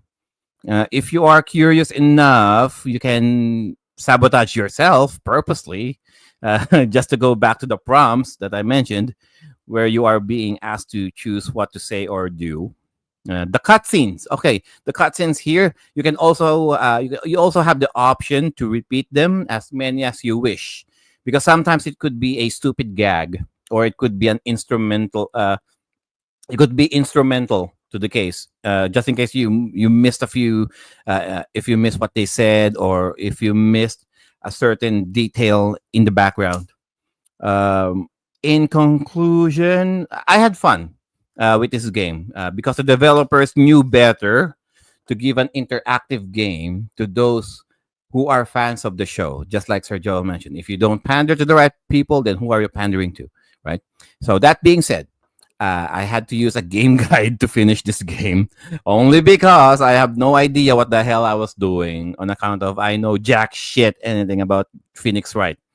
So I'll give it 8 out of 10 tentacles. Lots. Okay. You guys. Well, one thing about it is it's pretty obvious that they tried to hew as close as possible to the cartoon animation. I do like the fact that it showcases how flash animation was way back when, in how the cartoon was, and in the video game is. Flash animation, for those of you young whippersnappers, was a huge thing way back in the early 2000s, going into the late 2000s. It was the animation tool of choice for anybody. It was the foundation of the early part of YouTube and the internet, and this is how it looked like to you guys, if you are watching the live right now, or if you are watching the replay later on. This is what animation looked like in the late 90s, go into the early mid Early 2000s, I 2000s. would say. Yes. Flash animation. So yes, this game looks like it is a hoot to play. I honestly have started I started on it long ago. Never got the chance to go through it because of the fact that, there's so many games to go through. I really wish that I had, because it looks like it's hilarious AF. But yeah, I would probably play the heck out of this sometime very soon upon your recommendation, Joe. And Sir Joel, basically, Sir Joel. yes. What is a 7 letter word for long and hard? Mm. Arduous or arousal? I was counting the letters to turgid, TURGID, but it didn't fit anyway. So to you guys, if you so it depends on what you answer. Mm. A different answer will lead you to a different Oh, scene. there you go. So That's just true. so if you're going to play this game, think what would Harvey Harvey Birdman would say or do Birdman. in this situation. So choose the most comical response that you can think of. Eventually, you'll have a laugh. Uh, Mm. some of the jokes may be dumb and immature, but hey, it's Adult Swim, guys. Absolutely, Mm. yeah. Another nice thing about it is it shows. I'm sorry, I don't know. Some people might say that the MCU did it first. No, sorry, but we're talking about a multiversal crossover event. It's not just Hanna-Barbera. It's also a lot of other different characters that crossed over into a lot of different realms. And then the nice thing about it is it gives you a little tickle every time you see somebody who you don't normally assume is part of the same universe show up. And like you said, Birdman interacting with Magilla Gorilla or Magilla Secret Gorilla. Squirrel. You would never think that would happen, but it does, and it just gives you a little bit of a of a thrill seeing two characters that you wouldn't imagine interacting actually do. I guess that's the joy of it. This game is definitely not for kids. Mm-hmm. I mean what I meant to say was Mm, because some of the characters here are very old, mhm. like 70s 80s old. All right. Yeah. Mhm. Yeah, think about it. The 70s is half a century away already. Think about it, you know. So if kids these days will play this, I'm not sure you're gonna. If not the jokes that you'll understand, it's the characters. Mm. Anyway, um, guys, thoughts. Let's go with Sir JDM. For me, I didn't even know that Birdman has like a spin-off. I know Space Ghost Coast to Coast, but Birdman Attorney at Law, I didn't know it. I didn't know that, but I recognize most of the characters here, like Secret Squirrel, because back in the 90s, you have during weekends there's a Detective Squad, um, like cartoons where they show Secret Squirrel, um, uh, what they call this? I forgot the character's name. Who's a detective, agent idol, something like that. It's just like a inch. Inch High Private Eye. Oh, Yes, I inch high remember Inch private My eye. Private Eye. Inch High Yeah. And Private Eye. you have this three barn animals who are also detectives. I forgot. Then you Barn. also have this.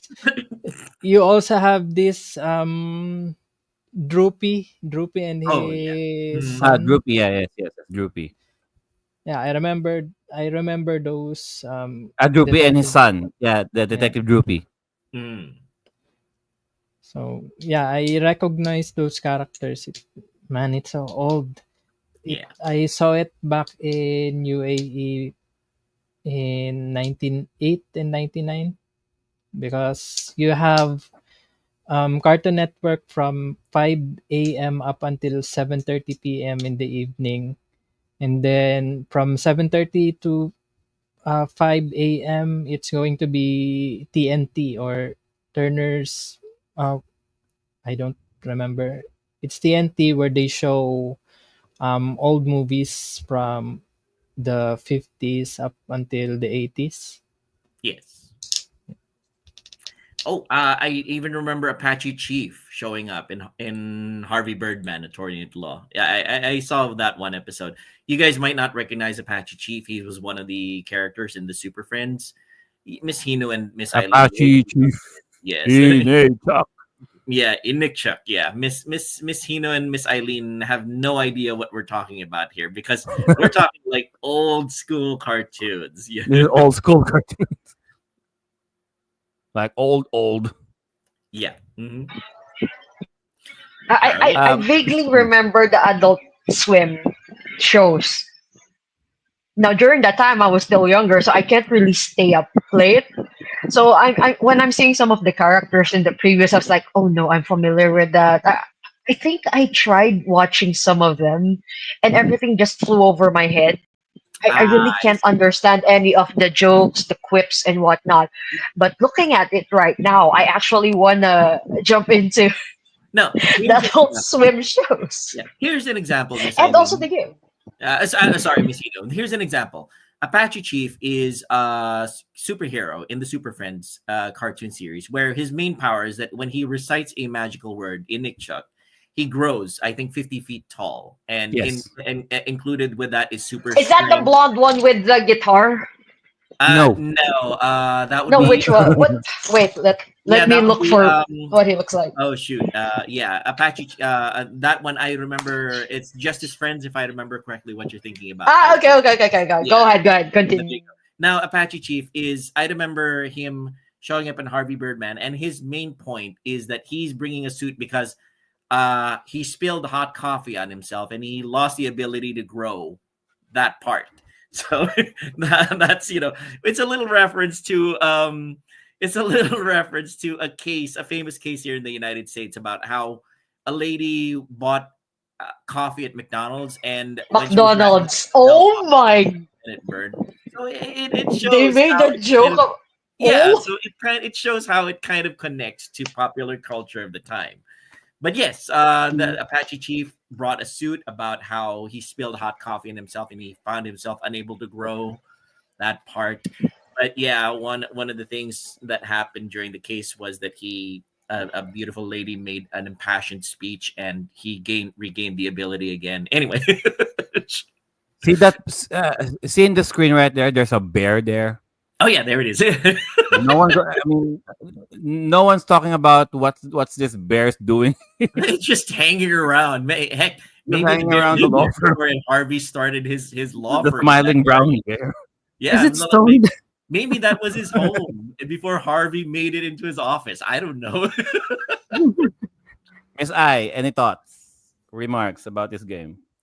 Like Missino, I could barely remember any Adult Swim cartoons. All I remember is Space Ghost Coast to Coast because I enjoyed watching late night talk shows and it had the same format. But Harvey Birdman, I only recognize how he looks, but not really familiar with the show.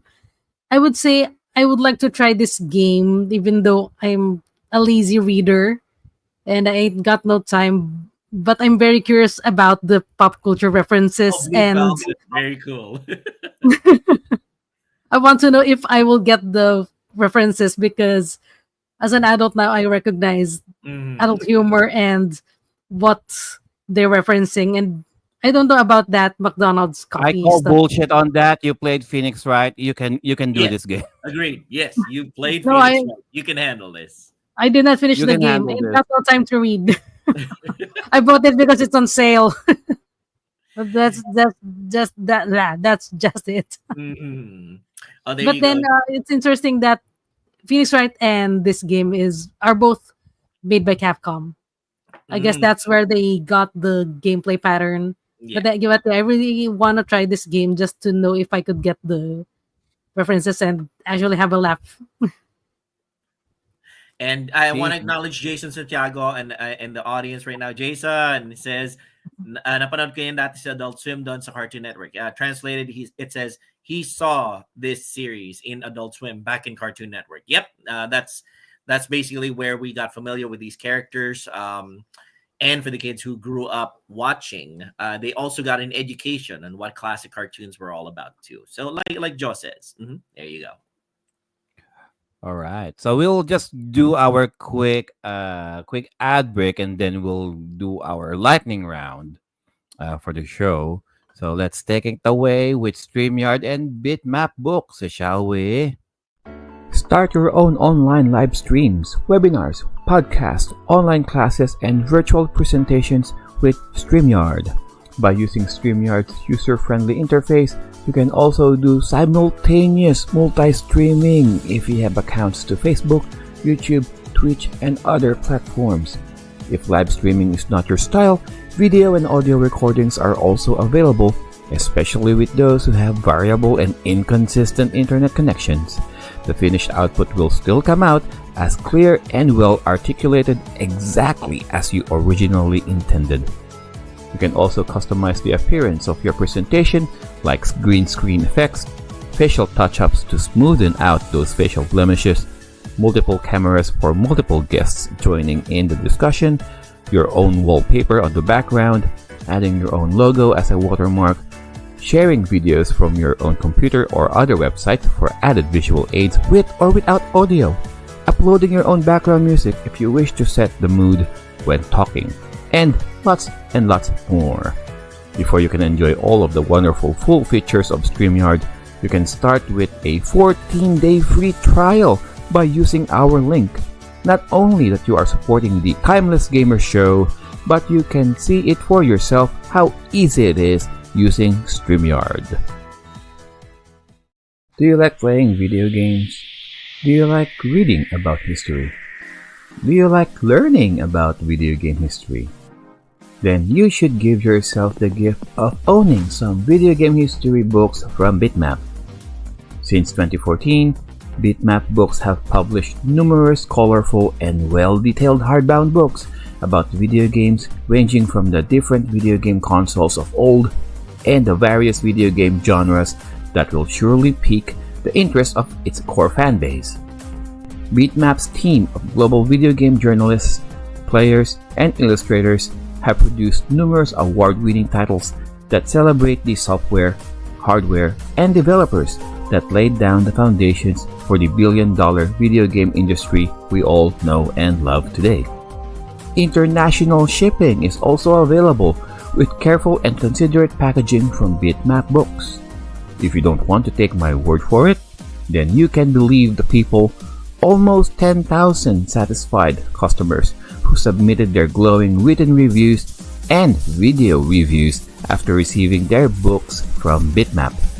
By ordering your first BitMap book using our link, you will also be supporting the Timeless Gamers Show in spreading our love of video games and their rich history. Alright, thank you for that, Streamyard and Bitmap Books. Let's proceed to the lightning round. Miss I, would you do the honors? My second game or honorable mention is actually now the one in my background. It's Hey Arnold, the movie on the Game Boy Advance, which was released in 2002. It is based on the first Hey Arnold movie, where Arnold and Gerald must save the neighborhood from being demolished by the tycoon Sheik, who wants to build a mall instead in their neighborhood. So this game is a platformer slash side scroller because there are different, that's a different level on the game where it's not a side scrolling game. You have to go up and down and climb ladders. You collect footballs along the way, which helps if you get to 100, maybe get another life. I like that bit because Helga, who is secretly in love with him, teases him with the nickname Football Head. So that's nicely called. They get the footballs there. You play as Arnold or Gerald, depending on the level, and it's fun to see the other kids like Sid, Harold, Stinky, Rhonda, Eugene, etc.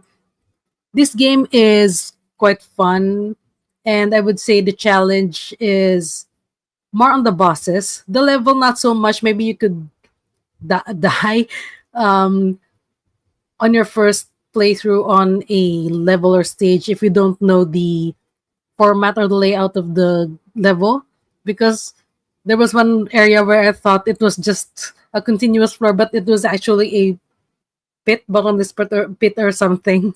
So it's just you learn what the level looks like. It's not really difficult. But then when you go to the bosses, there's some moments when you see that your attacks are not landing and not creating damage. There's not even a clue on what to do, but maybe after trying 5 or 10 times, you then realize, oh, so that's what's happening, because there's no clue what to do. I had to look up very quickly earlier how to beat the boss, but I didn't find the answer. Then I just realized while looking, oh, so there's some cue I have to look for from how the enemy behaves.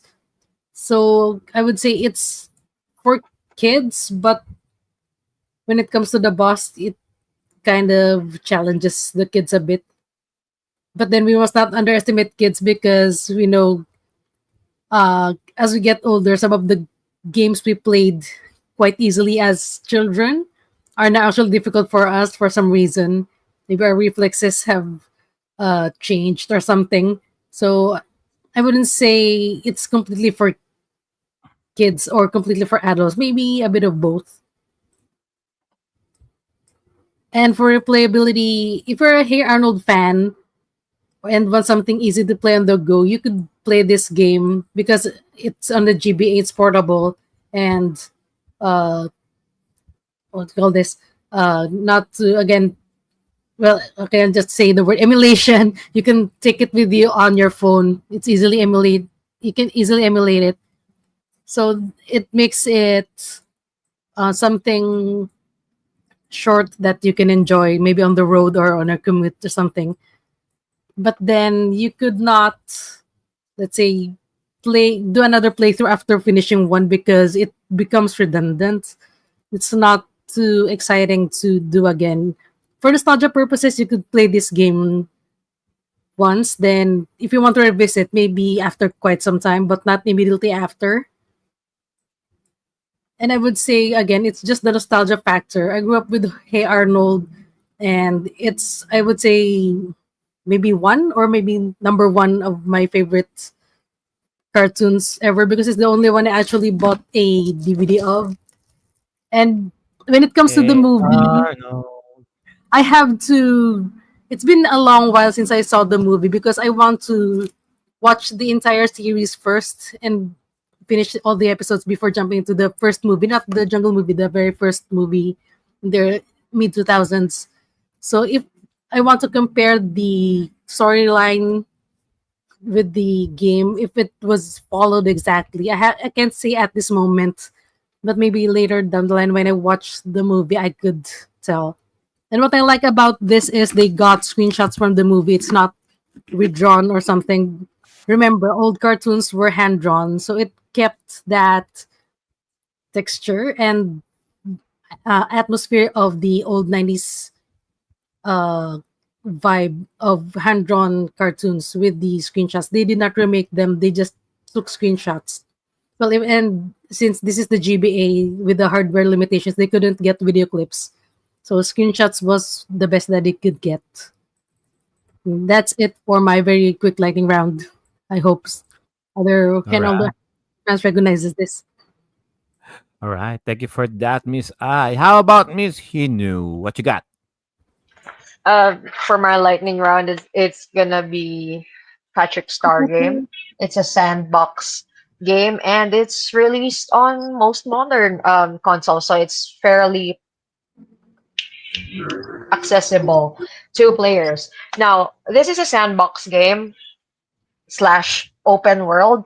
A lot of things are interactable in this game. You play as Patrick Star, SpongeBob's best friend. I was really happy with this game because he's my favorite character, and you just get to do silly stuff controlling Patrick.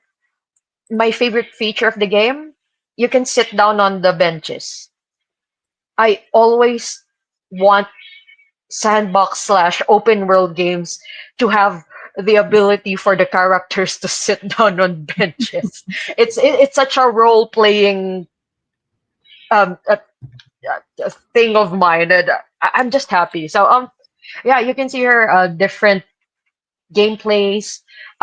You get, you need to search for the main characters or like the familiar cast of the cartoon series on Nickelodeon, scattered across Bikini Bottom. You get to do these missions. Some missions can be a bit repetitive. Um, it's like they're set in levels of difficulty. If you're at the starter area, the missions, the challenges given to you by the characters would be on the simpler side. But as you progress through the more advanced, further areas, then things are gonna be really challenging. Uh, this game can be for kids. It can also be for adults. The later challenges are really challenging. Because I was already using a controller. At first, I was playing on the Switch using the Joy-Con still attached to the screen itself.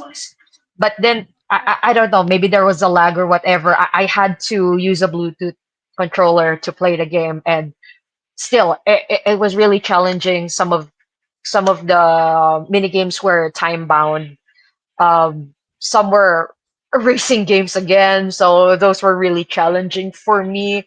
Um, and as for replayability, since I did all of the missions for the game, there's nothing much to do after completing all of them. So um, yeah, not much replayability.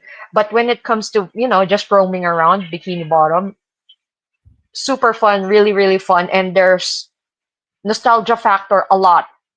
I think fans of the older seasons like 1 to 4, 1 to 3 would feel the nostalgia in this game because there are little sprinkles of jokes within the game. For example, you're walking around town, you're gonna hear that the payphone is ringing. You answer it, and then you're gonna hear the voice on the other side of the line. They're gonna say, "Hello, is this the Krusty Krab?" And then Patrick's gonna answer, "No, this is Patrick." Little stuff like that, and um, when you go to Bikini Bottom University, you're gonna see Squidward with his paintings, his works of art, and he's gonna tell you, the, what I call this bold and brash, and then Patrick's gonna answer, yeah, you mean belongs to the trash, and your mission is to look for said artwork, pick it up, go to the dump site, and dump it there, and then you're gonna complete the mission. So it's the little things like that, the little callbacks, and oh yeah, um, as you progress through the game, you collect points. If you get a lot of the coins or whatnot, you can unlock more costumes for Patrick.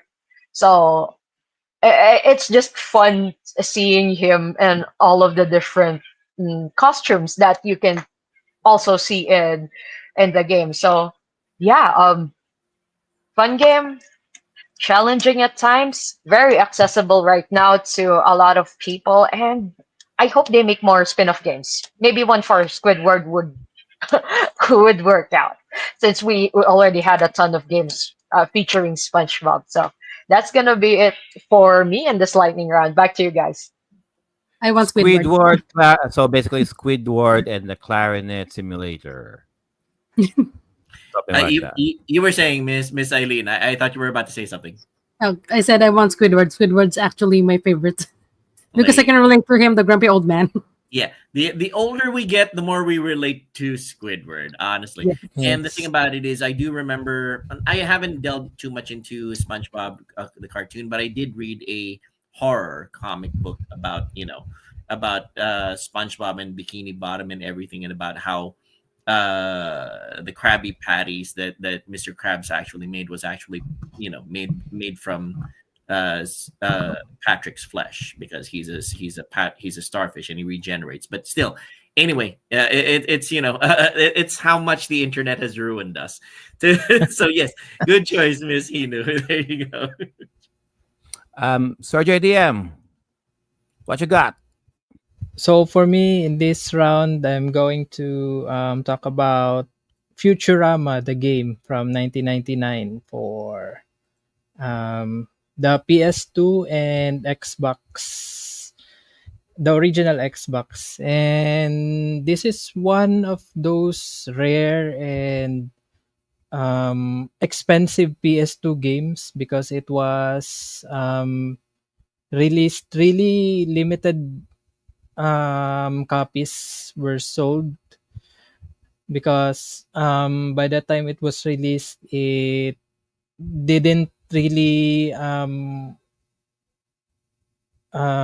what they call this, it didn't really sell because I think during this the release of this game around 2003, the series Futurama's already been canceled for the first time. It's still it's still alive, but right now it's been on hiatus for about 2 years, and it has been canceled 3 times, but they outlived it. First, it was canceled by Fox, and then they got back with Comedy Central. This time, um, I'm not sure which broadcasting network picked up uh, Futurama, but it wasn't um, Fox nor Comedy Central. I So doubt this it's game, Disney. I mean, Simpsons. yeah, Simpsons are Disney now. Yeah. And if you're not familiar with Futurama, it's futuristic, almost cyberpunk um, cartoons made by the creators of The Simpsons. If you can see the character design, they kind of look like The Simpsons, but with um, not yellowish complexion.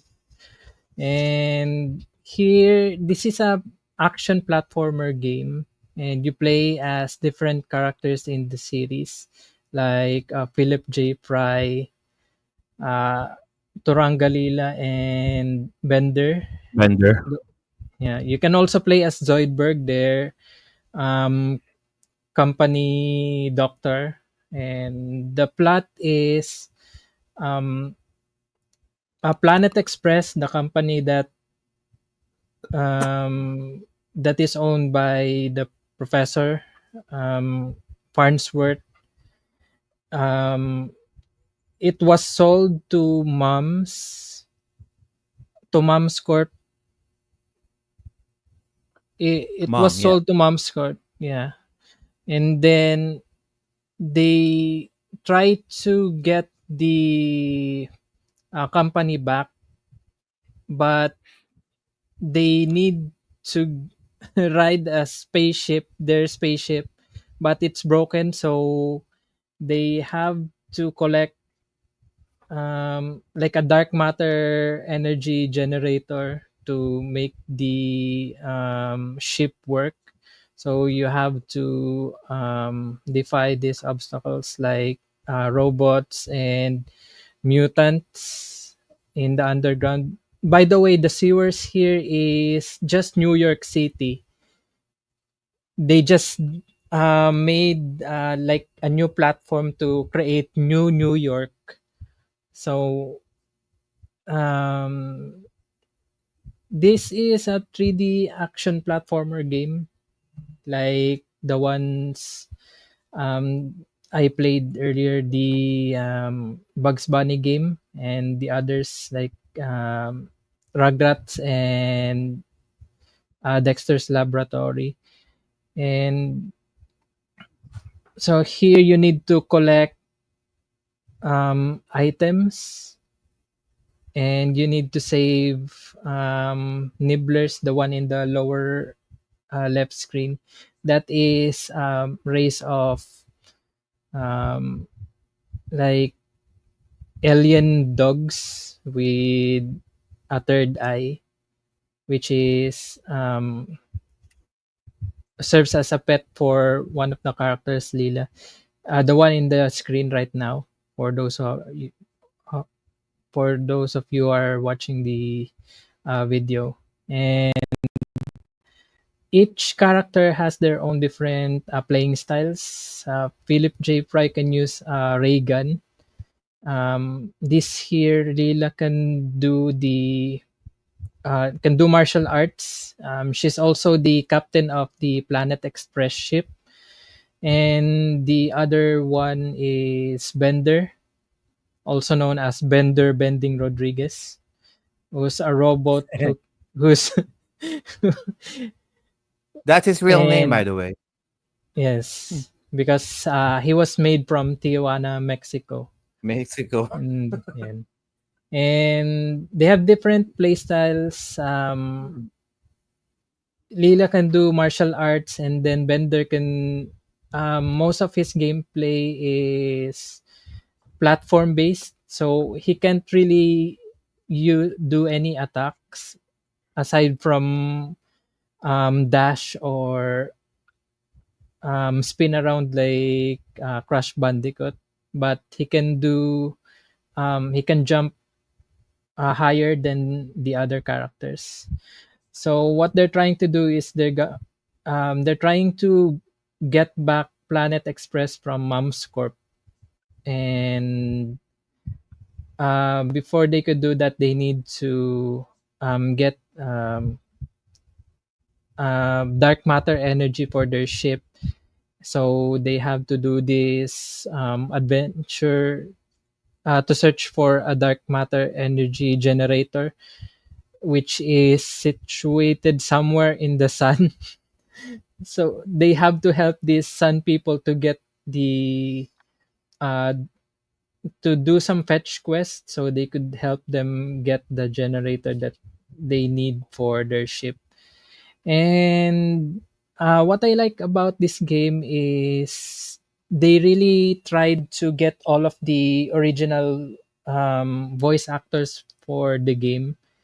And for its history, they always get the voice actors whenever they get canceled, and then they get back, the series got back, they always get all of the voice actors. And recently when it came back in from its third hiatus, the voice actor um, who voiced most of the main characters in the series, Billy West, he voiced the professor, um, Philip J. Fry, and who's that douchebag guy who's a captain, Zap Brannigan. He voiced all of those three characters, and all of some of the other characters in recurring characters in the series.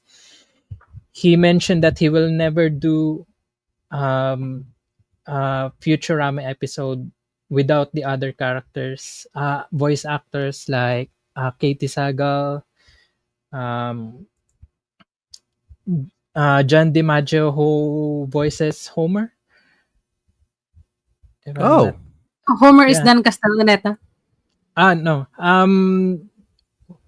I don't know who he voiced in the Simpsons, but all of them, all of the voice actors are in the game, and the music as well is composed by Christopher Ting, who also composed the theme for Knight Rider. I didn't know he did that. And yeah, and I like how in the loading screens they have this advertisement like they do in the cartoons, where they have this um, fictional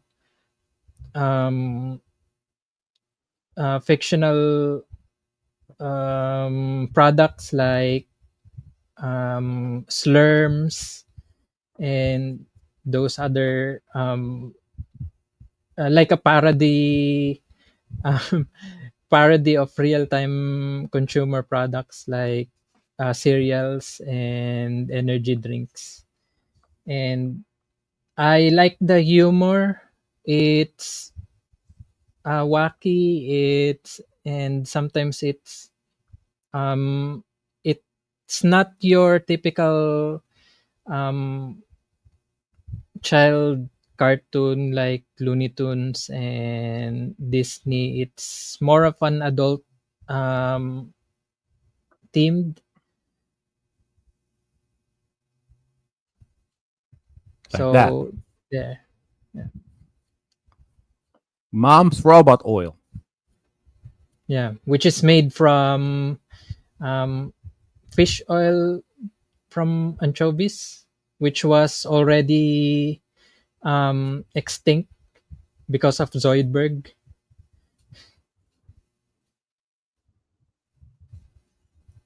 So there you go. So it's action platformer game.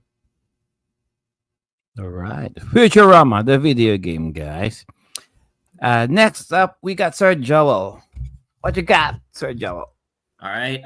The game that I'm gonna do for my lightning round, short and sweet. It's a GI Joe Operation Blackout on the PlayStation 4. I played this a little bit. I enjoyed it for what it was. GI Joe, for those of you who are not familiar, is a team of specialists by the U.S. government who are fighting a terrorist organization called Cobra. And for those of you who grew up in the 80s watching GI Joe, all of your favorite characters show up here. Duke, Flint, Cobra Commander, Destro, Snake Eyes, Storm Snake Shadow. Eyes. No, Storm name them. Shadow. The original GI Joes. They are here. If you are at all familiar with GI Joe back in the 80s, you will get to play as them. Well, there's 12 characters that you get to play. You don't get to play as all of them, but the ones that you absolutely loved, like Lady J or Scarlet, you do get to play as them as well. The Baroness is also there. Ooh, It's a sexy. third person shooter, much like Fortnite or one of the looter Call of shooters. Duty. Yeah, well, not necessarily. Call of Duty is FPS. This one is a third person one, very Ah, strictly. And you Black. fight waves and waves of bats, battle android troopers for Cobra. But the nice thing about it is you get to play as both sides, both GI Joe and Cobra. It's supposed to be a multiplayer game where you get to play as both the good guys and the bad guys, capture the flag, taking points and everything. But I played it as single player campaign and I enjoyed it for what it was. The original voice actors are gone. A lot of them are either too old to reprise their roles or have moved on. We're But dead. whoever did the voices in this game nailed them pretty well. They actually caught a lot of the speaking inflections of these characters. And there's small modifications like Duke having a scar on his eye already, which may be a little bit of a nod to how what happened in the GI Joe movies in GI Joe movie in their fight against Cobra Law. But yes, in this case, you shoot a lot of things. You go through a lot of missions, fighting against Cobra, or if you're Cobra, fighting against GI Joe, and you see all the familiar old characters that you used to love and collect. Is those little 4-inch GI Joe toys. You get to play as them really now in this game. It's the plot isn't very deep. It's your typical Cobra comes up with a harebrained scheme to take over the world, and GI Joe is summoned to try to stop them. Too bad they never referenced my favorite episode, the Night of the Viper, where Cobra was being telephoned by a mysterious person, telling them no, GI Joe was being phoned by a mysterious person, telling them cryptic messages that point to a lot of Cobra's secret bases and advanced attacks. And it turns out that the Viper was a cleaning guy. He wipes windows. He was the window viper. Anyway, so yes, too bad they didn't reference that. But this one, classic characters, classic designs. You fight in the GI Joe, the USS flag. You see the planes. You see those seated domes flying thingies that Cobra enemies used to fight on. Cobra rattlers and everything. So yes, a shooter game, third person, instances where you sit in turrets and fight, fight airplanes. But yes, overall, a very simple third person shooter game. If you're at all any kind of GI Joe fan, sad to say this is delisted. If you ever bought it in the old days, you would still have it in your library, in your Steam library. If you didn't buy it digitally, sad to say, you'll have to go the Fit Girl route, or you'd have to buy it in PlayStation 4 or Xbox. If I remember correctly, Xbox One still has it. So GI Joe, Operation Blackout. Yo, Joe! G.I. Go, Joe. Joe. Yes. All right. Quick question. What was my question? Regarding Scarlet and Baroness. Yes. Are they hot? Oh, yeah, absolutely. There you Absolutely. go. And It's a good thing that you can play as them yeah, in third in third person. person, absolutely, yeah. Because if you're gonna be playing as them, you know where your eyes are gonna be directed towards. But yeah, but yes, Scarlet Can you surprisingly is involved with Snake Eyes. I always thought that Scarlet was involved with Duke, but no, Scarlet is involved with Snake Eyes, as was clearly indicated in the Snake Eyes movie with that Asian actor from Crazy Rich Asians. I completely forgot his name. Anyway, can you also play as Sergeant Slaughter? sad to say, no. Sergeant Slaughter Ooh. was There you never go. Boom. included. Sadly. Ooh, No. I know. Would have been very cool. Sergeant Would Slaughter have as been an nice. inclusion. Mm. Met the guy. Met Sergeant Slaughter in person. He's nice. He's a really, really nice person. Yeah. You All maggot. right. Maggots. All right. For my game, for my lightning round, I have Danny Phantom, the Ah. ultimate enemy within. So we got here right now. Childhood Originally, crush. Oh, you're a Danny so we Phantom got fan? Okay. I was more of a Jenny fan from My Teenage Life as a Robot. Anyway. unfortunately there's no game for that one. I know. Sad. Originally came out for the Nintendo DS, released back in 2005, developed by Studio Altron and published by THQ. And to my knowledge, this is the very first video game for the show that has a tie-in with its own episode called The Ultimate Enemy. So the premise of the game is 10 years in the future, during the timeline of the show, Danny Phantom became an evil entity that terrorizes the city, and the present Danny Phantom and his friends must do whatever it takes to prevent the circumstances that would lead to Danny turning evil. Okay, so the game, for the most part, action beat 'em up. You will control Danny Phantom here as you plow every stage, fighting various but repetitive ghost-like creatures and defeat every stage boss. Right after a stage completion, the game will award you with experience points, like an RPG, in which you will have the chance to level up, and your health meter and your ghost meter will increase. Plus, you will be awarded with additional fighting moves to add in your repertoire. And so I mentioned a ghost meter here. So the meter itself will not fill up by beating up ghosts or acquiring power ups from boxes or trash cans. For the meter to fill up, and get this, you need to transform back to his human form when there are no enemies in sight. You do this by pressing the select button, and then the meter it will fill up eventually after a few seconds. So you see his life meter on yellow, and the green, that's his ghost Mm. meter. And when the meter completely fills up, you press the select button again so you can turn ghost. You have a variety of ghost powers to choose from by pressing the L button. And once you have the appropriate ghost power for the occasion, you press the R button to activate. At times, the game will shift into a horizontal shooter where Danny is flying around the city, blasting ghost enemies away.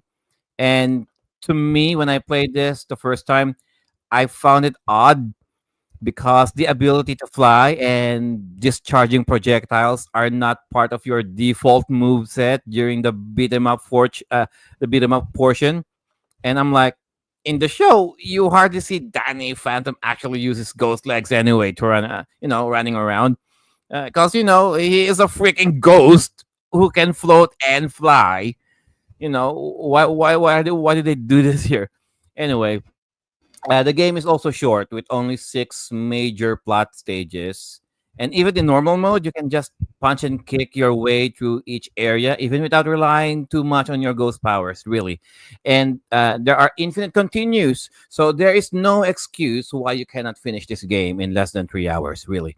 And a very nice game to pass the time, I guess. Very linear. It did reminded me of Scott Pilgrim, the video game, but without the repeating previous stages to grind for experience points. So once you beat the game, though, be sure to load your save file, because there will be additional missions for you to do to ensure that Danny does not turn evil in the future permanently. Like, apparently, there will be a twist that will be revealed on who is the one responsible for the entire conflict. I'd say I give this game a passing grade, really.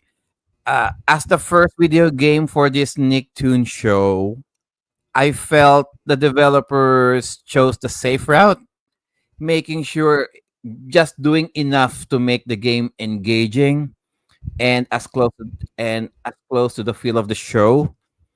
And for a video game really designed for a 32-bit system like like the Game Boy Advance, I felt that they could have afford to be a bit more adventurous, considering, hey, it's a beat 'em up shooter genre, right? Which, by the way, they could have got a lot of inspiration coming from the 16-bit era, like Final Fight or Gradius, as far as Nintendo is concerned. I mean, there are a lot of games that they could have got inspiration from. It's very so simplistic, but again, it will pass uh, as a time waster, especially if you are familiar with the show, with the Nicktoon show. Danny Phantom, the ultimate enemy within. That's my game. Nice. That's it. And yep, that's the show, guys. Cartoon. Those are our picks for our video games based from cartoons. So we'll just do our. It's time to end the show. Let's just do our quick shameless plugs. Uh, Touching grass. By the way, let's go with with Miss I. I can see her squirming right now. Miss I, where can you touch your grass? Well, somebody actually cut the grass outside our house. Oh my Thank goodness. you to that kind person who cut the grass because it was blocking the our small gate or the sidewalk already. So I guess they got fed up. So I could not touch grass because it was already cut.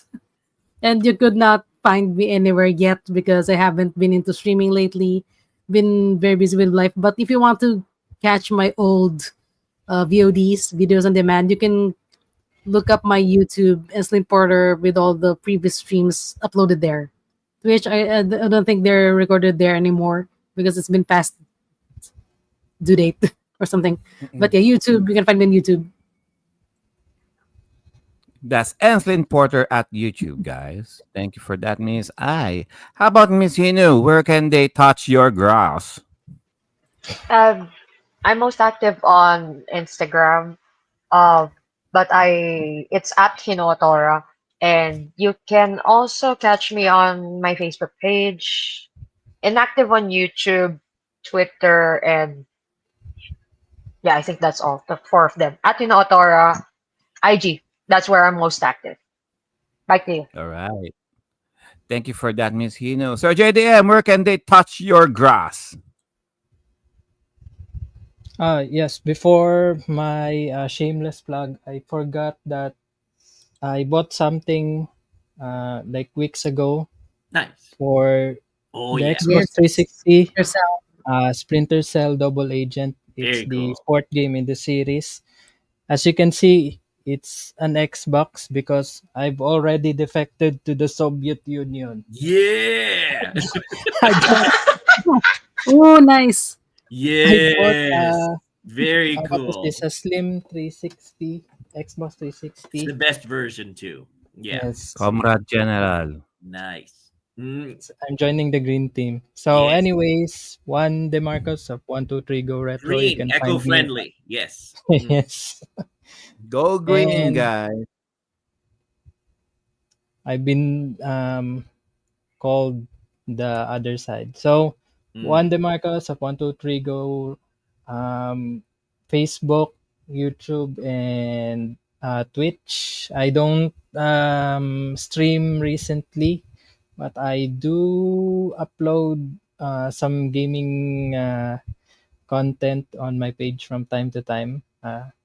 I also have other pages for my different hobbies and passions, like the one man band for my music and entertainment page. And just recently, I started a YouTube channel for uploading personal um, recordings, archives, like old footages from our video cam and recordings of Philippine television shows and commercials. So check it out, YouTube YouTube slash at JDM dash archives. All right. Thank you for that, Sir JDM. How about Sir Joel? Where can they touch your grass? Well, I'm married, so you can't. But um, I just wanted to say thank you so much to everybody for hanging around. We discussed video games based on cartoons, and honestly, there's a lot out there. It doesn't always have to be anime. It doesn't always have to be Disney. There's a ton of other options: Cartoon Network video games, Nickelodeon video games, heck, even some indie cartoons have video games. So I would suggest go out, check them all out, see what you like. There's a lot to explore and learn. Don't just confine yourself to one company or one genre. You might find something else that you might find interesting. So yes, recently I've been streaming on twitch.tv. Joe showed up on my stream yesterday. I've been playing the Crew Motorfest, doing a lot of driving, checking out all the dream cars. Thanks very much for that, Joe. I tried to respond to you, but I'm not quite sure if you got that message. And you can also see me on kick.com, hashtag FUFB. I'll never stream on Facebook again.